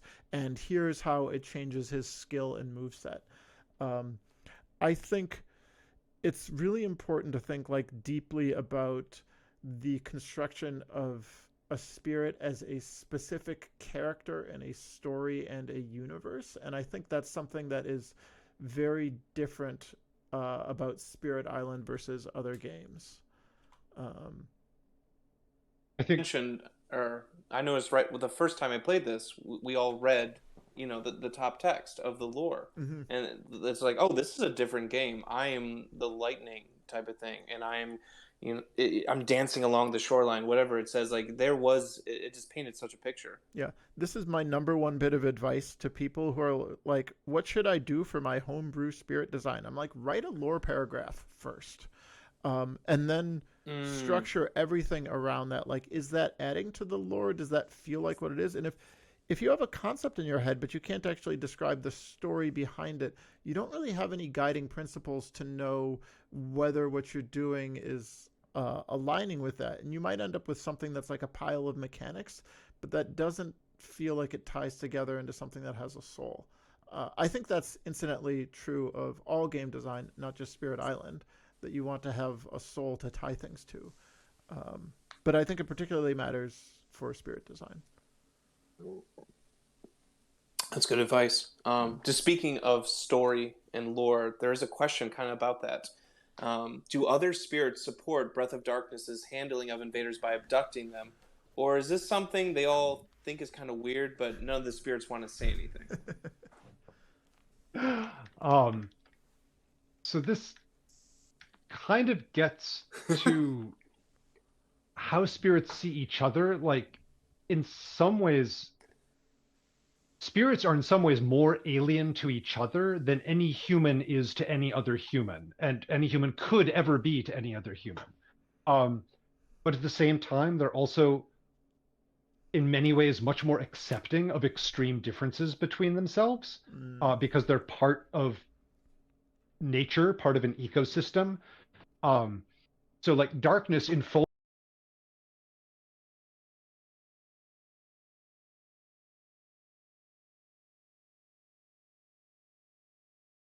Have you seen that tree spirit? It's growing. And like, what's up with all those leaves? And like, have you seen? It's so strange. Disgustingly green. It's so weird. Not disgustingly, so strangely green. It's rarely disgusting. It's like, it's just so bizarrely green. Or river, like, it's constantly moving and it's never going anywhere. And it's all fluid. Like, what's up with that? Like, imagine a rock spirit thinking about river, and it's like, all the spirits which are sufficiently different are fundamentally bizarre to each other, but their reaction to that bizarrety is much more, okay, yeah, so that's how they roll. Like, all right, that's okay. So darkness enfolding invaders is no more weird than river pushing them around or ocean drowning them, or vengeance going house on them. It's like, oh, okay, yeah, you do what you do. All right. Yeah, just do that over there on that side. You do that, well, maybe, like, not even necessarily that. Like, it's again, like, that's a human reaction. A spirit reaction is like, okay, is what you're doing actively destructive to me? All right, I'll resist it and try and stop it. But much of the time, even then, one spirit wouldn't hate it. It's the spirit of a prey animal, or a prey spirit would try to not be eaten by sharp fangs behind the leaves, but doesn't hate sharp fangs the way that a human who is preyed on by other humans would hate their oppressors. Like, there's a very different dynamic going on there. Also, then, like, spirit synergies of them working together, and that's what we like to do. And even more than just mechanically working together. It's like, oh no, it's cool that the river feeds the ocean and stuff like that. Yeah, like, spirits do have other spirits that they understand better and feel better about working with, and that's where you get natural processes which interact with each other in a symbiotic way, or maybe even a non-symbiotic way. Like, a prey spirit, in many ways, would understand sharp fangs better than a completely tangential spirit. Yeah. Just with more spirits being developed, more expansions coming out. This is something that we've kind of talked about earlier. It happens a lot in video games, and it's power creep. Ted and I play Overwatch, and Kiriko, a healer that recently came out in Overwatch 2, is miles better than like an Overwatch 1 Zenyatta. They'll nerf, teleport, etc. But they can nerf, and yeah, it's a lot harder to nerf things in a paper version. So so let's talk a little bit about power creep. In a trading card game like Magic the Gathering, there's obviously a tension for power creep because people feel like it feeds sales. I just want to go on the record as saying that I don't feel like power creep is good for Spirit Island, and I don't think it contributes to sales in any meaningful way. And in particular, the main thing to keep in mind is that there is a hard bound on how complex an adversary can be, because you only have only so much room on the card, but also, even if you had infinite room on the card, only so many different modifying rules that people can have in their minds. And you would like it if spirits can still fight the hardest level adversary and still have that be an interesting, fun challenge. The more power creep you have, the harder it is to create adversaries that are a challenge for those spirits.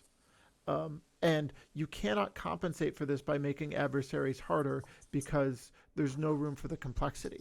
The only real solution for this is to make sure that spirits are kept under a reasonable power level. Now, that said, one of the things I mentioned is that I have a suspicion that certainly for low and medium difficulty players, things are going to feel a little stronger because there are fewer traps to take on presence tracks. But the dev team spent a bunch of time talking about this, and we think there may be some other dynamics as well. Like, one of the things I kept in mind is that people seem to be much more unhappy about something being a little underpowered than a little overpowered. So compares many more fans of Keeper versus not as many fans of Base Shadows. So I think I think this is a multifaceted question. Eric, did you want to share more of your thoughts? No, I think you covered most of it. It's what it boils down to is getting pinpoint balance is really hard. Yeah. Because I mean, once something is in the wild and is printed, it will see hundreds or thousands of plays, and there's never time. Like the play testing is an order of magnitude to 2 orders of magnitude fewer plays than something will get in the first half year to year that it's in the wild. Yeah. And of those play tests, only a tiny fraction are of the final published version. Correct. And this is with dozens or hundreds of playtesters. Mm-hmm. Like, it's a really genuinely hard problem. And like the confounding factor Ted mentioned of like, people will on average tend to be happier about things that are a little overpowered than a little underpowered. That's not identically true across all playtesters. It is not identically true across all plays or all spirits for a given playtester, which means that even if the devs know this is a tendency to correct for, in an appropriate amount. There are times that there's times where we've tried, like Mist is often brought up as like Mist's early game has real trouble, like maybe slightly, is a little, could use just a little more strength in that early game, which is super rough. That's the way it is, because if Mists hadn't been brought down to that level, other spirits would have been left even more overpowered. Like, you have to shoot for a target, and if you're shooting to have things be balanced, you have to accept some things will end up being a little bit underpowered and some things a little overpowered. Like, we can narrow that target grouping as much as we can, and we've gotten better and better at it with each subsequent expansion. But it's a tough problem. Yeah. The other thing I'll also note before we move on to the next question is that sometimes you can tell that something is a little too strong or a little too weak, but you can't always tell why it is a little too strong or too weak. And even if you can, it is not always obvious how to correct it.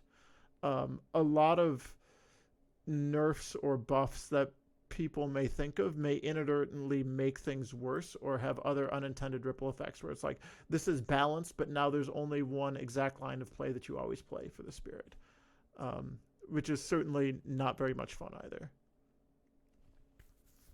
I don't, like with Horizon, say take Sunbright Whirlwind and River, they're both control supportive spirits. I don't see people saying that Sunbright is like power creep to River type of thing. Like, I don't think it's as bad, or I don't know. I don't see a whole lot of power creep. Like you're saying, I think you're just getting better at narrowing in on balancing. We are getting better. We could be better than we are right now, is perhaps what I'm saying. Yeah, I think the clustering for Nature Incarnate is probably better than any previous expansion. Yes. Whether that cluster is like a little bit high is something which I don't think we can know yet. I think we'll find that out over the coming year or two. Agreed. Oh yeah, no, this is still super fresh. Next question. And we talked a little bit about the major powers, but you guys have a new favorite major power that came out with Nature Incarnate. Well, I have the whole set in front. Eric, do you want to go first? Mm-hmm. One of them is definitely Plague Ship Sail to Distant Ports, as evidenced by the fact that Just I because fought so I hard tried to to cut remove it and you're like, no, we're doing it. Um, it's I really like the story of it, the fact that the non-threshold effect represents spreading contagion to other ports on the island, while the threshold it does some damage locally, but it largely the bigger effect represents the ability to spread contagion back to the invader homeland. Mm-hmm. And the reason that you can pay in part by removing disease is that if you send some of the disease from here to the invader homeland, future colonists will have more immunity to the island's diseases due to prior exposure. Yeah. So, uh, It's and a great the fact that story. the fact that you're flatly removing a fear card, you're swaying opinion back at the source, not rather than making the local colonists want to leave. That's not completely new. There's an event which does it, Rising Interest in the Island, but it's new for a power card. So yeah, no, I really like that. But I like a bunch of them, so it's I'm really happy. The new majors are fun. Yeah. I love so many of these cards. It's hard to pick exactly one favorite, so I'm just gonna like list several that I like and why I like them. So let me start with Bombard with Boulders and Stinging Seeds. So this card came about because we realized that there was only one 2-cost slow major in the deck, which was Savage Transformation, which is a wee bit underpowered, just a tiny bit. And, yeah. And so It's good against some adversaries. Okay. Anyway, we wanted to come up with something of like, what is an actual appropriate effect to have at this cost and this speed? And this is what we came up with, which is actually like a really great, fun card. It's not like overpowered, but you feel good playing it multiple times. It tells a good story. Yeah, it's just really good. Bargain of Coursing Paths. This showed up because I wanted to have a bargain in the set, and we tested this and one other bargain, and this was the one that kind of that ended up just having more interesting dynamic play. What I like about this Bargain's card, coming. I love bargain cards. I love these. yeah, bargains are great. I love letting people get themselves into trouble by running out of energy. It's wonderful. No, what I No, love it's worth about it. this It's card worth it. is that there's so many like interesting uses for this card that people don't think about right away. It's like you can cascade a blight into this land and then push it back to the land it came from. Or if you have a presence in this land, all of your new presence placement is at infinite range, things like that. There's like so many cool, useful tricks from this card. I love Transformative Sacrifice as the like, we're just going to give you a slot machine of 3 random effects, random crap go, kind of like very similar to Mentor. And I really love the Threshold effect on Unearth a Beast of Wrathful Stone. Just like, I was very pleased with the text that the marked beast can't leave the island. Just because like having a threshold where you like work so hard to get this like cool superpower beast that just marches around and punches things, and then like some random event removes it or it gets poached by Russia, I'm like, no, we're not gonna have that happen. Like this beast needs to be immortal, and like you can't. And I like how it tells the story of just like sheer savagery, where there's like literally nothing the invaders can do against the beast. Yeah, it's like it tells a really good story, so I love that. Yeah, Also, Unearth the Beast is maybe my number 2. Yeah. yeah. And last, I love Fragments of. If this gets repeated, the threshold, and if there's multiple beasts out there that can't die, it's so cool. Oh yeah. It's like It's so good. And last, I love Fragments of Yesteryear as I like it as the Sun Moon take on Fire and Flood, which admittedly a little weak, but you could up the damage values to have it be better. I like how you have 2 different elemental thresholds on this. Both are worth hitting in various ways for various reasons. Yeah, and it is not a card you always want, but it is the only card in the game that will remove an infinite amount of blight, which is pretty meaningful, I would say. It is a card where if you need it, you will know that it is what you need. Yeah, Finder likes this. Don't have to lose a presence or an energy for it. good elements. Oh yeah, Finder, Fractured. Yep. I Great mean, I guess elements. the range 0 will, but like Finder will definitely hit the 3 moon threshold on this. And the Sun too. They can get Sun. Yeah. There was a question as you're talking about threshold. How is a threshold of a major power determined? How do you guys work that out? So this question I feel like can be interpreted in 2 different ways. One is about probably a more Eric-focused question of like, how do you determine what the numbers are in a threshold? And then the question for me is like, how strong should the effect be? So this is like, how did you decide that Rumbling Earthquakes gets a threshold that requires 4 of an element rather than just 2 of an element?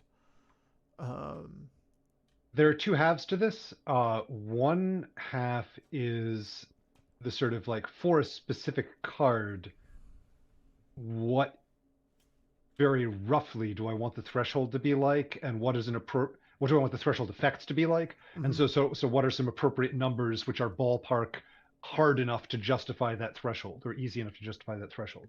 The other half of it is making sure that there are a wide variety of values for each thing. So for example, if every time you had a moon fire threshold, if it was always 3 moon and 2 fire, that Oh, would yeah. skew the game in certain ways. That would be like, oh, Mm. okay, like, Mm-hmm. not at low levels of play, but as you got to higher levels of play, it would be like, oh, there's a lot of 3 moon, 2 fire thresholds. So if I'm playing a spirit which can plausibly play with moon and fire, I should think about drafting cards to specifically shoot for that, because going from 2 fire to 3 fire is very low value, but 2 moon to 3 moon is very high value. And I Yeah. want to avoid that kind of lopsidedness.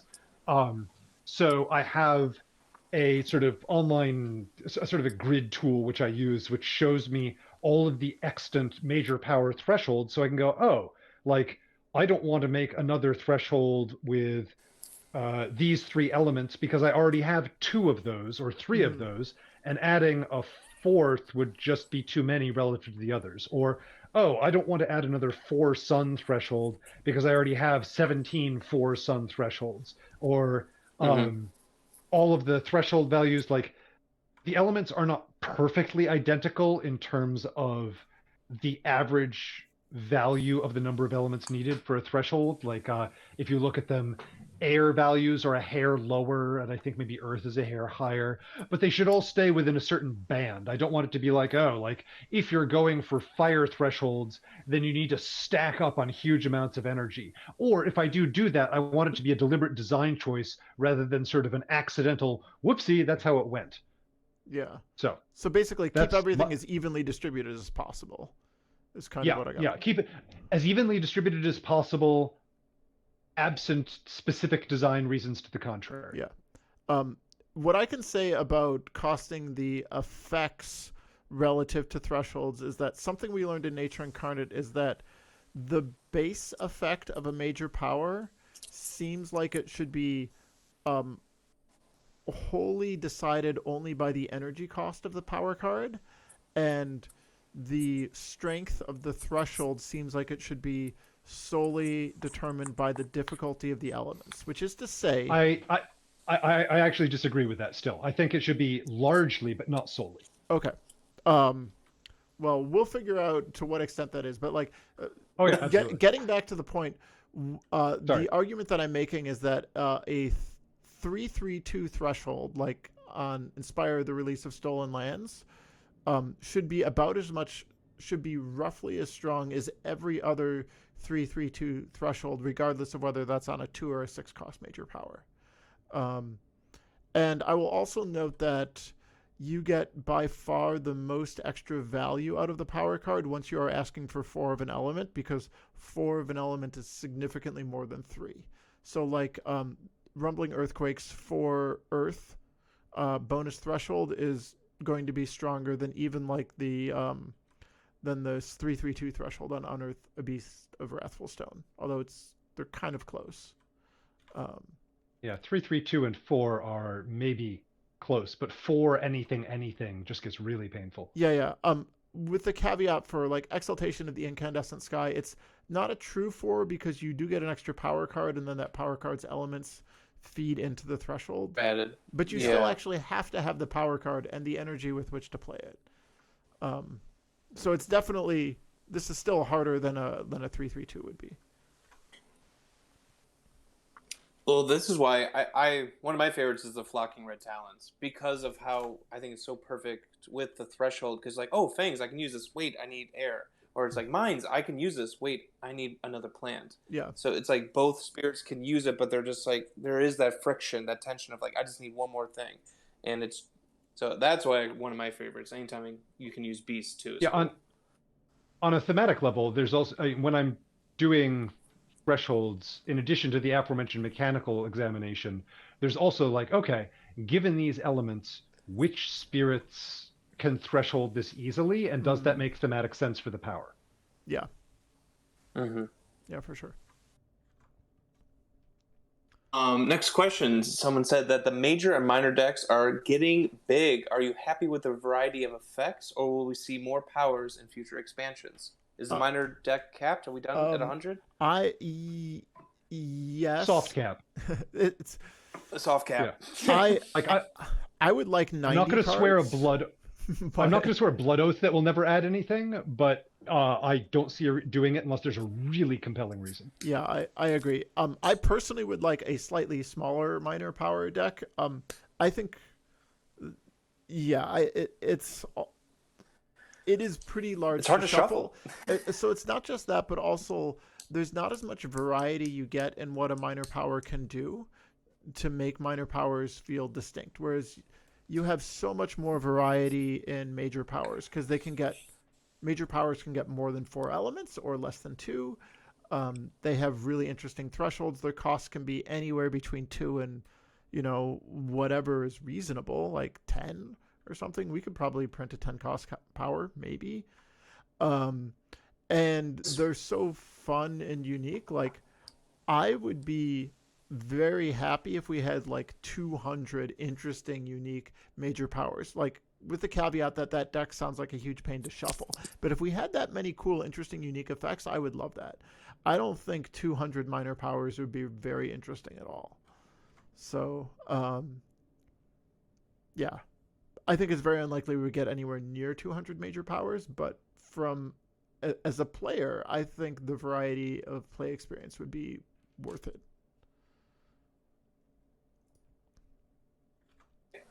We had a question about scenarios. They are particularly curious on why you decided to leave Destiny Unfolds as a negative difficulty instead of adding more invader advantages to compensate for the difficulty. That's a good question. So we originally had some stuff to compensate for it. There were a couple things going on. So one was that how much of a difficulty nerf, or how much the scenario reduced difficulty due to drafting was very different based on the play group. So some play groups are like really good at drafting, and it could be like -3 for difficulty. Other play groups just had a lot of trouble for it, and for them it may have been even difficulty neutral, just because like they weren't as sure like how to plan that far in advance. So there's already variance from there. And then when you add ways that try and make adversaries harder, or invaders harder in some way, those mechanisms can combine with adversary rules such that like maybe the rule is like really punishing when you're playing against either Russia or France because it adds extra explorers, but it's not really that meaningful against England where the extra explorers aren't as meaningful. And that just made it harder and harder to get to even measure what the difficulty would be. So we thought it was better just to like forget that and say this makes the game play differently and a little easier. There's many numbers of other ways in the game that you can choose to boost the difficulty if you want it to be an extra challenge as a result, and then it's up to the players to figure out what's going to be best for them. Yeah. I know that scenarios aren't often discussed or played or talked about, but just talking about the play groups and play testing, Destiny Unfolds was one of the most fun we've had, like as a play group. This, passing the cards around, and that was, I don't know, a lot of fun for us. I know it was probably easier, and we were one of those groups who was able to draft well, but it was a blast. Oh yeah, So I love the scenario. recommend it. I'll let you in on a secret, which is that I don't test any of the scenarios. Other people do that, and that's because I feel like I have more important things to do. But I actually tested this because I really like it, and I really like drafting mechanics in general. And I think this one turned out really, really well. And this is like, if someone told me, Ted, you have to play Spirit Island with a scenario, I'm like, it's going to be this one. It is by far my favorite to play. I do like Despicable Thieves too, even though it's a little random. Elemental Invocation's good too. That was a good one. All right. All right, now people want to know what's next. Is there when's this Dahan centric expansion? Is there a timeline for that? If there were a timeline, I probably wouldn't be able to talk about it, but I can. So I can't talk about any like greater than games timelines or what they have in the pipe or anything, but I can say that I, as an independent designer, am working on it, and that I do not have a timeline. So that is okay for me to say. It'll be done when it's and done. I'm sticking to it.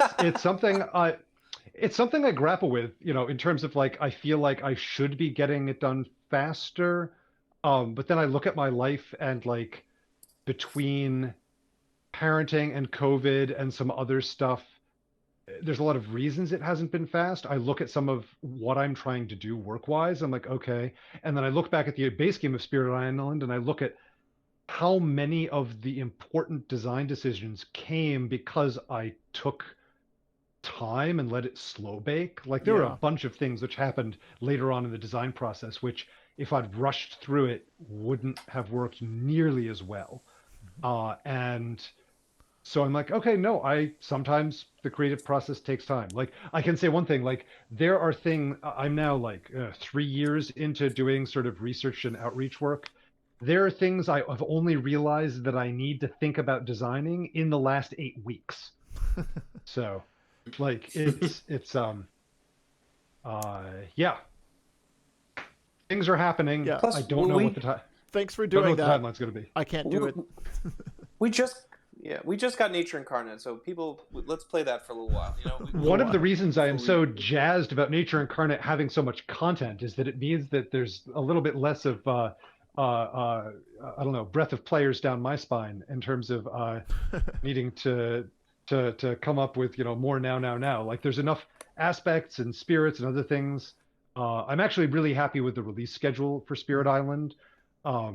I know that like many other games are like, hey, we're going to do a new expansion every 6 to 9 months so people don't forget we're out here. And it's like, that would not work with Spirit Island because we include so much in each expansion. People can't play it in 6 to 9 months unless they're like, the diehard play every day, which is a lot of awesome vocal fans, but it's not the majority of people out there buying expansions. Yeah. Like, I know really folks are still like, yeah, go ahead. Right. I'm really glad we got 8 spirits and Nature Incarnate. The original pitch was for 4 spirits. And I do think the expansion is really good with exactly this set of spirits in it. Yes. Mm-hmm. And the huge depth of aspects. It's fantastic. Oh yeah, 20 aspects. Like people didn't believe me when I said some of the most exciting content in this is not even spirits, it's aspects. They're like, oh no, and now they're like, I love Mentor. It's so great. Or Ted, you were making fun of Bringer in the bottom track. Violence is incredible. Oh yeah, so my original pitch for this was just you get infinite plays for damage cards.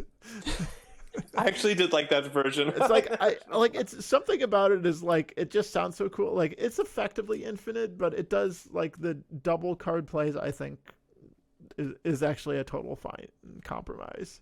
And it turns out that like when I first pitched this, people are like, other devs are like, I don't know, this seems too good. I'm like, I think it might not be good enough. And it turns out the answer was that it wasn't good enough and it needed a little bit of extra fear too. Yeah, violence is quite a good time. Which I really like, by the way. Yeah, I'm really happy with how that ended up. Yeah, no, the fear boost, because Bringer's fear for quote destroying unquote things which aren't cities has always been a little bit lackluster. Yeah. So tweaking that up is really nice. Yeah. Especially for an explorer now. That adds up. Yeah, one for the explorer, for sure. Yeah. But yeah, would there ever be like just an aspects expansion? I don't know. I mean, Like, Okay. when I think about making a product that people are excited about, it is a lot easier to get people excited about spirits. And if you're going to ship Yeah. a box that has content, like components, like you want to fill the space with stuff. So I would feel like we would always want to have spirits in there. Okay. yeah. Makes sense. But ultimately, that's a business Speaking decision of that we spirits. don't make. Yeah, go on. Are there any spirits that we're testing in Nature Incarnate that didn't fit of the 8, and will they be released in another expansion possibly? I mean, If so, any theme teases? okay, so the original pitch, remember that the handoff from Eric was this wind spirit from Jagged Earth, which I loved. I was more excited about it than Wounded Waters, at least as far as the initial handoff went.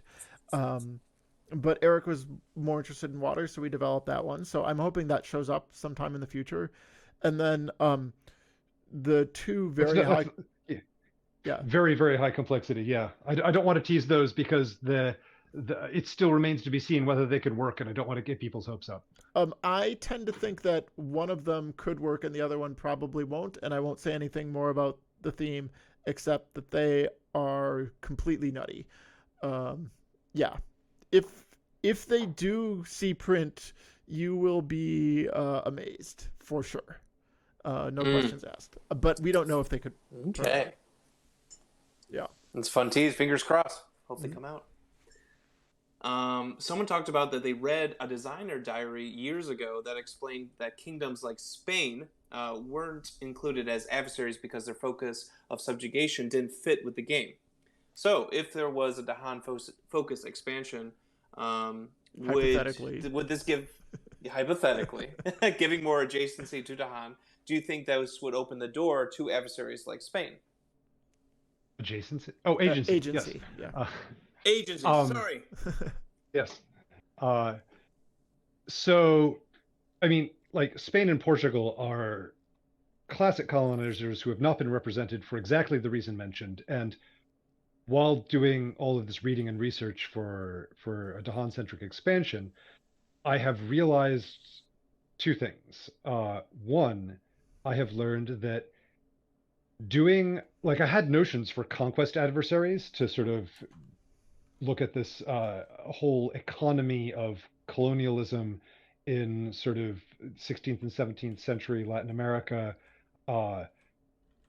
And it turns out, after talking with a variety of indigenous gamers and gamers from colonized cultures and gamers impacted by colonialism, there are some things which is just not good to represent in too detailed a fashion. Like all the feedback has been like, there's a level of representation of colonial violence and cultural erosion which Spirit Island has, but it's all very abstract, and so it works out okay, like damage to Dahan, replacing Dahan with towns in Sweden. But if you start getting a lot more detailed, like if you have a conquest adversary, which is specifically around a set of mechanics around the subjugation of Dahan, that starts pushing the line in terms of whether it's a game which they could enjoy playing. There's a tension between like legitimately depicting the horrors of colonialism in stark detail and making a game which isn't going to genuinely, be a terrible experience or even traumatize people who have a connection to that past and that present too. Colonialism is far from over. This is also, somebody asked me recently about like, are we ever going to see Belgium as an adversary? And it crops up for that too. Like the Belgian Congo was horrific. All colonialism was horrific.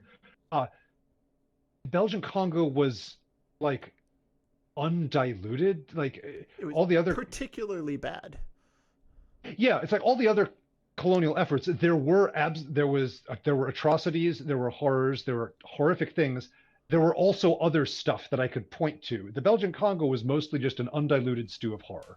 Yeah. And so, like, if you had an adversary like that, you would have an adversary with, I don't know, it's like the whole concept of like spinning a prayer wheel. Like, you're reenacting these terrible, horrific things in gruesome detail repeatedly. Like, that's just, even for non-indigenous, non-colonized gamers, like that could just be kind of So Yeah. for that reason, I think like conquest style adversaries are now vastly less likely than I originally anticipated. The other thing about Spain I realized while doing the research is that like my original assumption, like the iconic, what people think of when they think of Spain and colonialism is conquistadors. And that's not all the colonialism which Spain did. There was also much later, sort of centuries later, sort of fort and mission, more population-based colonialism. But what I've realized with more research is that conquistadors would not fare well on Spirit Island. Like, the upside for them is really, really low. Like, they're not likely to get a lot done for a variety of reasons, which are beyond the scope of this interview. But like, the conquistador, like, if Pizarro or Cortez showed up on Spirit Island, they would not get very much done, even if they survived. So that's sort of another strike against the conquest style adversary, that the colonialism of that time period wouldn't work well. Like, the invaders would just kind of fail. So to have an interesting challenge, which is it would need to be another type of colonialism. Sorry, that's a very long answer to a fairly straightforward question. No, but the answer is it's good, complicated. answer. Also, Yeah, let's yeah, not reenact exactly. trauma. Yes, exactly. Yeah, and it's triggering and awful. Yeah. It's a lighter Yeah. question. Yeah. Do you plan? Sorry. Do you plan on using the Quakes tokens and even the Deeps tokens for more other spirits or aspects in future expansions, or are these solely just for the Nature Incarnate? I mean, Probably, I like reusing things. I like having tokens which are used across multiple areas, but sort of on a product level, we're trying to avoid having Nature Incarnate be a required purchase for any future expansions, which would mean that we'd need to pull a like we did it with Jagged Earth, where Jagged Earth has reprints of the tokens from Branch and Claw, but like I'd rather not. So I don't know. Like, I'm not going to say it's impossible, but I'd lean against. yeah. Thematically, Deeps feels too strongly connected to Ocean as well. Quakes maybe a little more, but so if there were an aspect for Dances Up Earthquakes, certainly that aspect would interact with Quakes, of course, and maybe it could interact with them differently, but it would still be the same spirit, and obviously that would still require Nature Incarnate because you need the panel for Dances Up Earthquakes. Yeah, but it wouldn't. But I think there's a difference between like here's an expansion with a whole mess of aspects, and some of them are for Nature Incarnate if you happen to have that expansion. Yeah, versus agreed. like, in order to buy this expansion and get any use out of it, you must have Nature Incarnate. Yeah. Is there a reason why Nature Incarnate wasn't like a necessary expansion? It was that's been originally said a pitched as couple smaller times. than it was. And even though Partly it was medium originally size- pitched as smaller. Partly, the more expansions you require, the more restrictions you're laying on who can enjoy the future expansions. Yeah. Like, there are having a short core trunk is important. Like, if you said, oh, in order to get Nature Incarnate, you must already own Branch and Claw, Jagged Earth, and Feather and Flame, there are few people who would be able to play it. Yeah. And it's especially important for me with looking at Dahan-centric stuff, because I want that to be as sort of accessible as possible, because I feel like it's an expansion which will not merely be a lot of fun, but also address some core social dynamics in the base game. Agreed. I only asked because I think like there was more backers for Nature Incarnate than Jagged Earth, though. Oh, sure, but that's because the product line as a whole has grown substantially over the course of those years. Yeah, exactly. Gotcha. Okay. Okay. Are there any Nature Incarnate spirits that will you don't think will ever receive an aspect. Someone asked if Dances of Earthquakes will ever get one. Too early to tell. Yeah. At this point, I couldn't even answer that question for Jagged Earth. Yeah. I don't think there's a structural reason that any of the Nature Incarnate spirits could not get an aspect. Yes. But the question One of the is, reasons, like, could you come up with something good? Yeah, like we made decisions which left the door open for aspects. Like one of the reasons people have asked about why aren't there reminders for special rules about Incarna printed on the tokens? And part of that was because we had to like draw a line, like how much information do we print on these tokens? And drawing it at physical pieces it represents was a reasonable place. Mm-hmm. But also it keeps things more general, like, you know, the fact that Wandering Voices empowered Incarna can isolate its land is a special rule, but it's not printed on the token. It means that if Wandering Voice gets an aspect and an aspect wants to modify that thing, which are both two highly speculative conditional statements, the empowerment it means that it's different. Possible to do that. Like it could I never noticed it. theoretically Yeah, have it wasn't printed on there. Yeah. Exactly. So yeah, isolate was actually the borderline case because it is not a physical piece, but it does have an icon associated with it because of the reminder tokens. Mm-hmm. So it could have gone either way, and I think we decided on not including it because that is a little more future flexible. But there's a big difference between leaving a door open for future flexibility and finding that it ever actually works out in practice. Yeah. Yep. I think the easiest spirit for aspects what we talked about is Wounded Waters. Like that just makes so much sense to me. Yeah, that is the very obvious thing. It'll be super tricky to develop that, by the way. I was gonna say, yeah, the most obvious is very different from the most easy. Yeah, that's probably the hardest. I'll let you guys figure that out. Just FYI, but it does have an obvious starting point. All right, let's bring this puppy home. We have a good closing question. They asked which spirit or spirits are you most proud of creating / developing across all of Spirit Island? I don't know if that, I mean, for me, that's either easy or impossible. Like, if you let me answer all of them, then sure.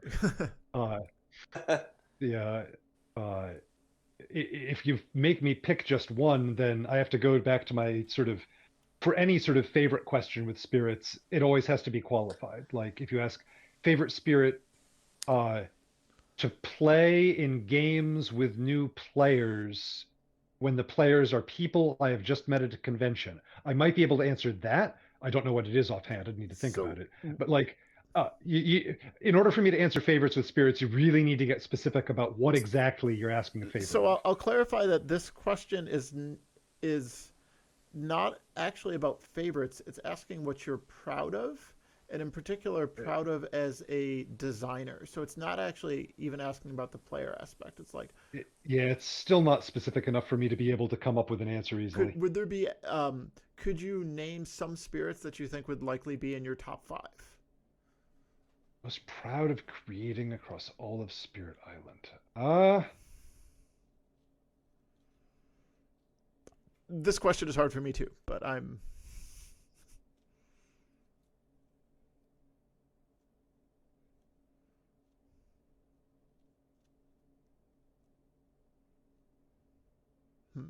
All right. Okay. Well, yeah, they're all good.